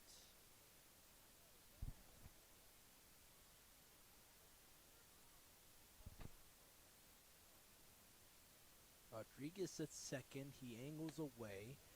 1-0 outside and low.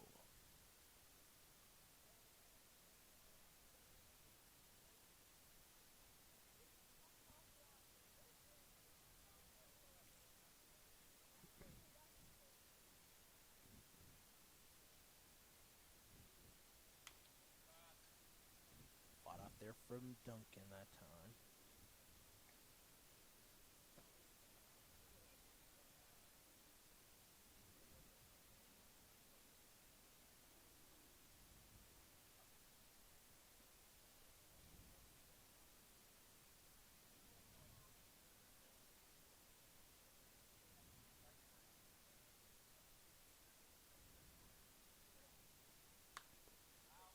Up in the air and foul.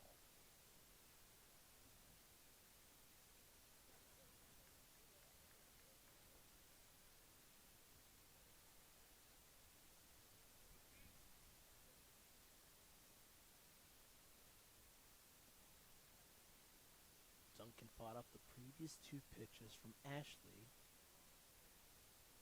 With Rodriguez on and 2 outs, they look his way. Grant tagging up from his spot at second and delivers a fastball that beats Duncan. Sakai Hawkins will start off the top of the 7th. We'll step aside as the Cropdusters tack on 4 more in the top of the 6th.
Welcome back to Frank Manfield on the Cropdusters Baseball Network. Ali Ali here with Peyton Youse.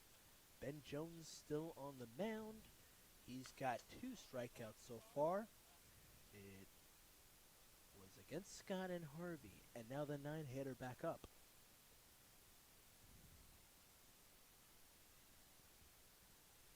Fought off on the first offering, and here's the 0-1. This time he leans back and does not offer himself. 1-1 the count. Cropdusters lead it 11-0. They had 4 runs in the previous half of the contest. Grant has been a consistent guy who has had some pitching duties. He's a guy who can throw it in the upper 80s. He starts things off and he clips the foul side. Springmeyer is behind it and he's going to throw it back to Jones. He's a guy I'll most likely have the pleasure of watching next year, as he'll be heading to Presbyterian, a school that is in the Big South, same as High Point. So definitely excited about the potential of watching him next year. 1-2 on the way, outside, even count. But what do you think of Presbyterian College? How do they usually play the game? Yeah, I don't think I really saw him enough. Just saw him for a 3-game set that we hosted them for back in March. I don't think I really saw enough to fully give my 2 cents. But yeah, they definitely were a feisty group. They fought back. It was funny because it was I think a 5-1 game if I remember correctly, and then they came out of nowhere and scored 4 runs in the 8th inning to send it to extras, which ironically our guy Marcus Martin from the Giants walked it off on. But yeah, definitely a feisty group at that. Strike number 3 to retire him. Now to the one-hitter Scro. In his third plate appearance, struck out in the first.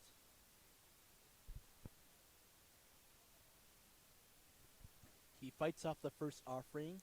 5th batter face for Ben Jones. He's going to paint through a breaking ball inside that time. Strike 2.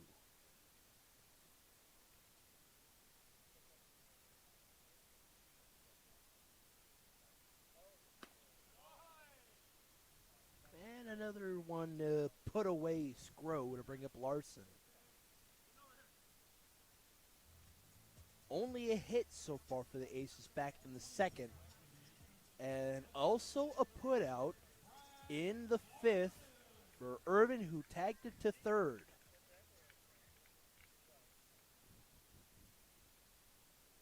Fourth strikeout for Ben Jones. Third straight after he allowed Irving to tag it through.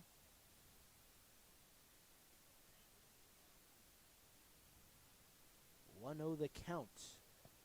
2-hitter in Larson has a walk. Stranded on base in the 4th. He's up in a favorable count. 2 balls, no strikes. Nobody on for the Alexandria Aces. That's the key.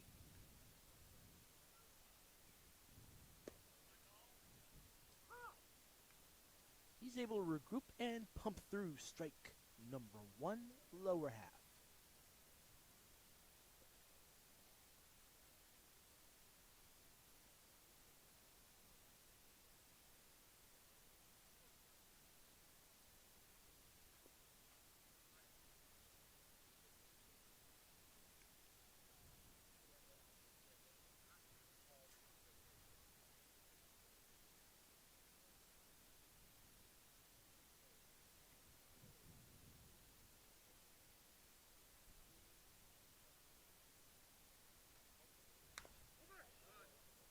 This one is grounded foul. 3-2 the count. Ben Jones has 2 strikeouts so far in this inning. One against Grant and the other one against Grow. And this one is away from the glove, wearing a line drive into the outfield. A single for Larson. And he thought about moving up, but he stays put. Coach Ethan, the first base coach, the first one to salute him. What a knock for him. It's the second time aboard in this contest. Yeah, the Aces have not had a strong game really by any means from an offensive standpoint. But, yeah, Larson's had himself very quietly a very good game, right? He reaches base via the walk for first walk drawn by the Aces, and then just the second base hit in that last at-bat. So, yeah, he's had himself a very good game. And he's swinging early as a 3-man McGinnis. A phenomenal week last week. The local boy has roots with the primetime Aces. Now to Jones. And this one to Hawkins, who shuffles it on through to Boma. Out number 3. And it took him a little while to get that third out. But it was a dandy, and the Cropdusters still up by 11 runs.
of the 7th inning here in Frank Mann Field. Cropdusters up 11-zip, going up against Sakai Hawkins here, who had his first knock in the previous inning. We rounded through the order, and he's going to test it early on here to right field. One away. Irving with the catch.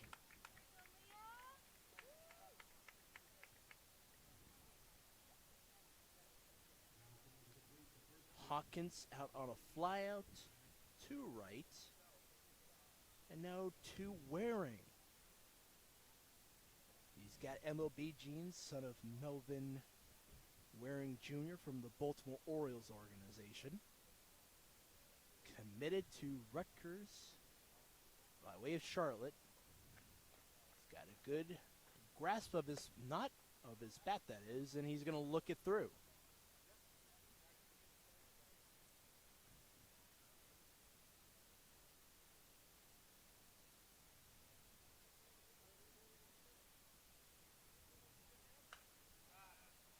Off to the side, fouled off. We're seeing a little bit of his power game. Yeah, I was just about to say we're also seeing more of his aggressiveness. He's settling in now. I feel like he's already settled in. He hasn't even finished his first full game yet, right? Drew those 3 walks, then swung at the pitch he saw last at bat to give himself an RBI single, and now he's already being aggressive once again. Now to the 1-1. Upstairs for Paysack. And he's got some length. He's catching up high to the side. Everywhere the pitch goes, he's on it. Yeah, height's definitely one of those underrated characteristics in a catcher, because usually you think it limits you on how you're able to jump up and maybe try and throw out runners, but definitely makes it easier to kind of get up there sometimes when you're just sitting or crouching on the ground, just kind of throw your hand up there and catch a ball. 2-2 the count. Waring went around the fastball from a new hand, Jack Keene, and what looks to be a bullpen day for the Aces. And this one fought back.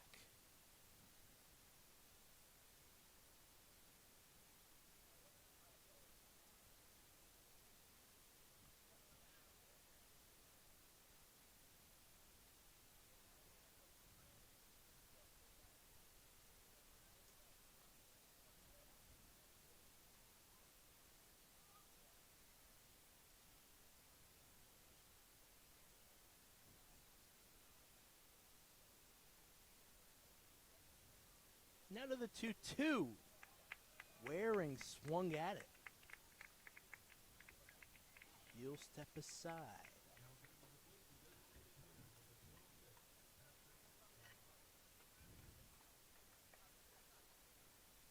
Every single Ace pitcher other than Ansbach, the starter, has got 1 strikeout on the day. 2 for Garcia, 2 for Ferry. Ashley had 2 as well. And Gosden with another hit by pitch. He's a magnet out there. That's 3 today. I mean, this guy. Welcome to the Ripken League.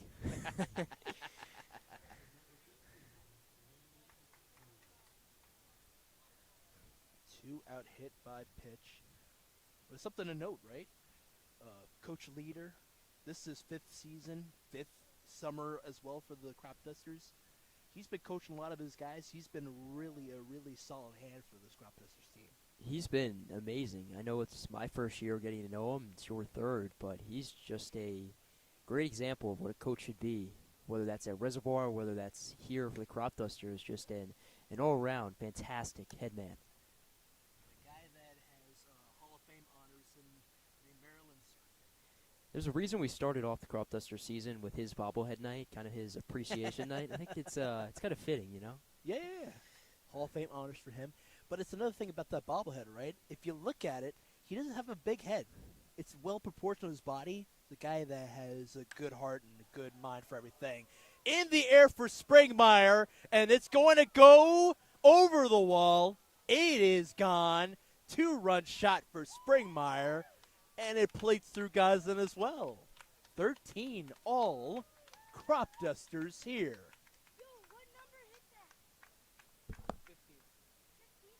Oh, man. One is nice, but two is even nicer. Have yourself a day. Landon Springmeyer, 3 hits, 2 home runs. This guy just on fire. Kind of expected this from him. Such a well-rounded guy. But, man, this guy on a heater. Two two-run home runs, a single, 3 for 5. Just everything going in his favor. Could not have happened to a better guy. And it's the same side, too, to left field. 3-run shot in the 6th. This is a 2-run shot in the 7th. With Keene still up there, he's got a strikeout so far. And 2 outs. And out of Rodriguez. The 9th spot against the 5th hand for the Aces today.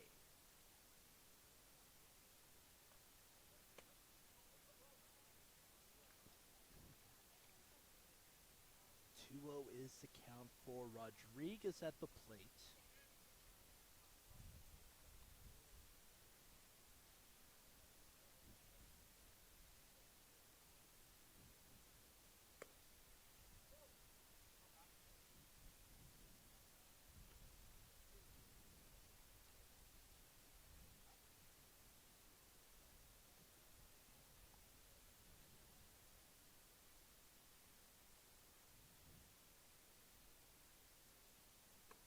Keene up high, 4-pitch walk for Donis Rodriguez.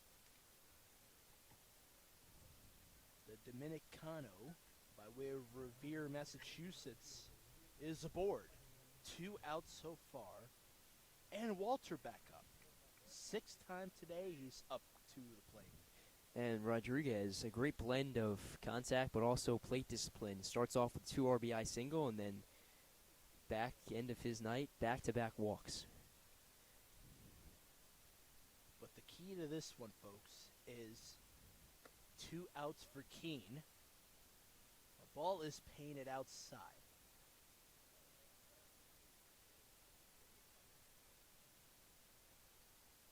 He's been on base twice, says Walter, and had scored a run as well.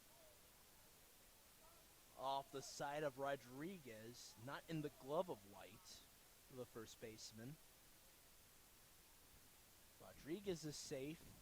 A quick chat from Coach Leach out there, as well as first base umpire Mel Simon. Looks like everybody's good over there.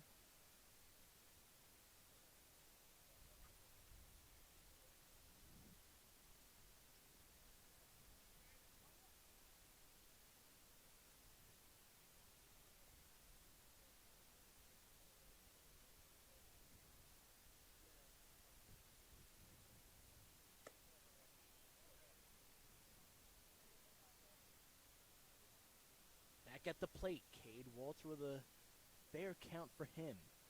2 balls, no strikes.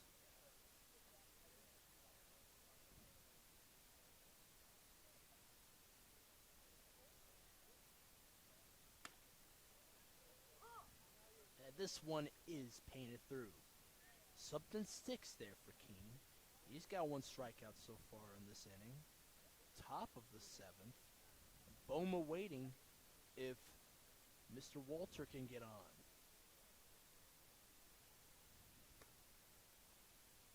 3-1 is the count.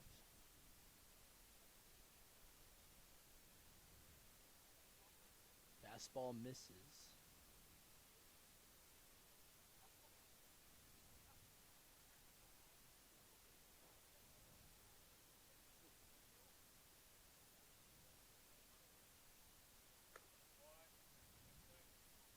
Pitch walk.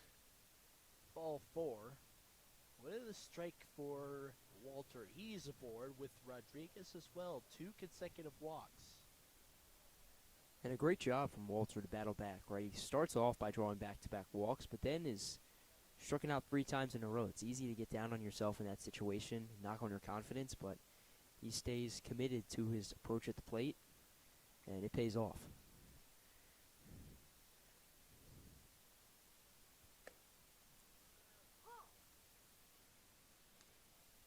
Keene blows by a pitch towards Boma. Struck it in the previous inning. That was in the sixth. This is the top of the seventh. Cropdusters tack on 2 more runs on a 2-run shot to left field from Springmeyer. What a day for him.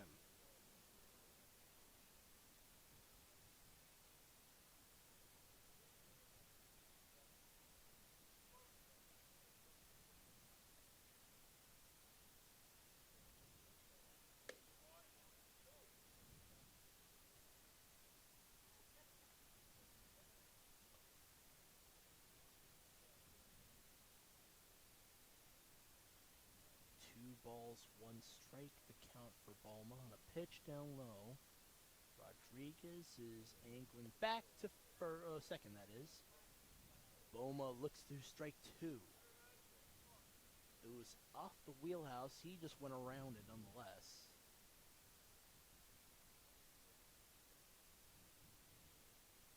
Looks like he has a good understanding of what pitch will be on the way. Balma, the Maryland native. Keene delivers the 2-2 up high.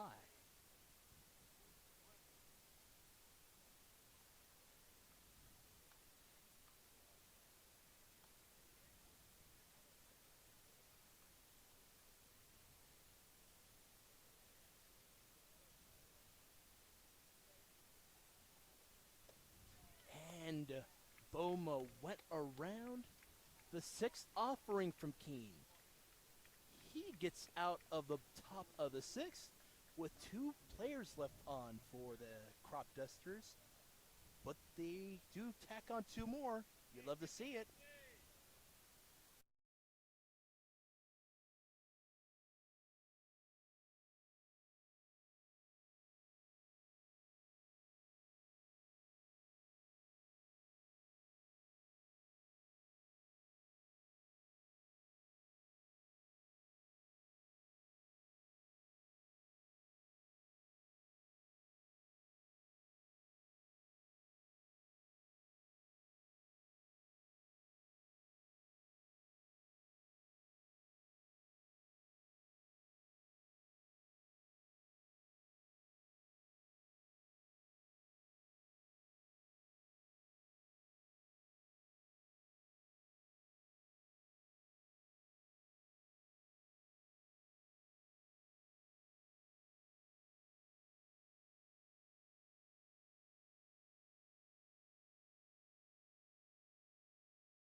Bottom of the 7th, Cropdusters lead at 13-0. They had 2 runs come through, and I'm so honored to be joined by Frank Fannin of the Alexandria Aces. Hello, Frank. Hello, Ollie. Thanks for having me here tonight. This is what? This is 9th year you've been the owner and president of the team? Well, it's about actually the 6th year, but I've been 6th. involved with the team since we came to Alexandria in 2008. Mm-hmm. So it's been a great 18-year run here in Alexandria with the Aces, and we've had that 1 championship in 2022, and you were part of it, Ollie, when you used to work for this great organization. And it's been a little sad part here in Alexandria that we've had you flee north up to be with the Cropdusters in Olney. But you're always an ace at heart, so we're glad to see you back at the Frank tonight. I appreciate that. It's great to see the action here.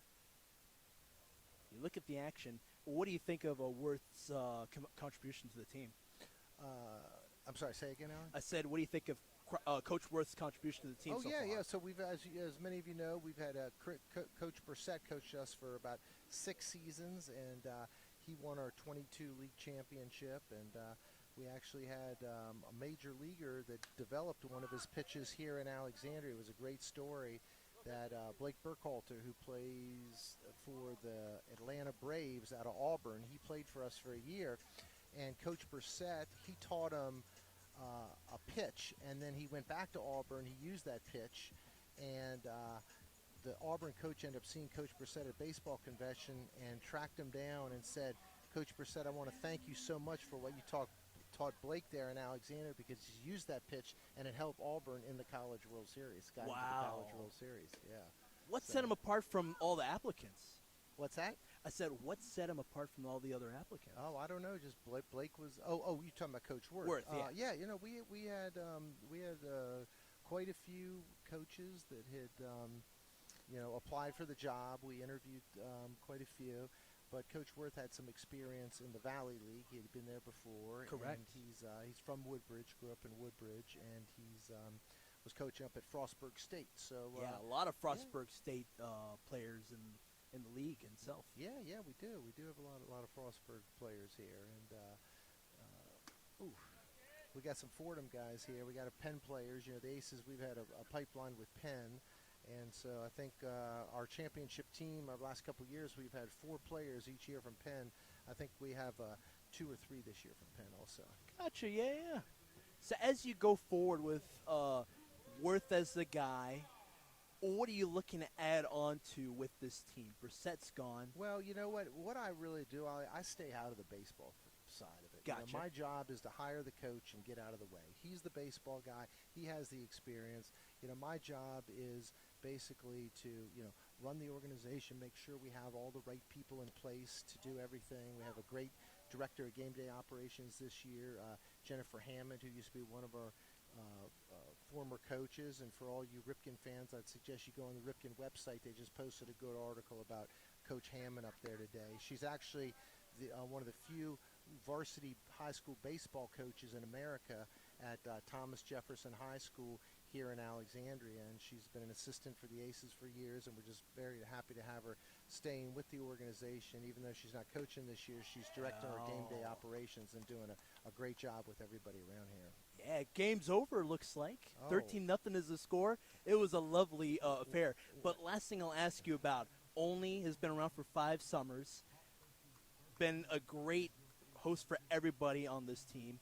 Tell me about how you think of the organization. I love the Cropdusters, and the only thing that I'm sad about this year is we only have one trip to Olney, and it's going to be Saturday, July 27th. We play the double header up there this year. June 27th. Because June 27th. I'm sorry, June 27th. But as many people know, they've done the schedule so you're playing teams in your division 4 times home, 4 times away. In the opposite division, it's only 2 times home and 2 times away. And we discussed that in the owners' meeting just for travel and more division games. So we'll see how that goes this year, and maybe we'll switch back next year. There you go. Frank Fannin of the Alexandria Aces. Pleasure. Ali, always an honor to be here, and thanks for being here tonight. Pleasure, my friend. Cropdusters take it 13-2 for Peyton Yaus. Ali.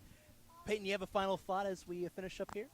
Yeah, just a dominant win all around for the Cropdusters. It's not too often that your hitting and pitching will be on fire for, 7 innings in this case, which is the entirety of the game. But, yeah, just an awesome sight to see when it all clicks. And I'm happy for this Cropdusters team. A big bounce back after yesterday's defeat. We're happy for them, too. They win it. They'll go to Bethesda with a 7-5 record, taking on the mighty Big Train. They'll beat them up anyways. So for Peyton Yaus, Ali, thanks again for tuning in. We'll see you tomorrow.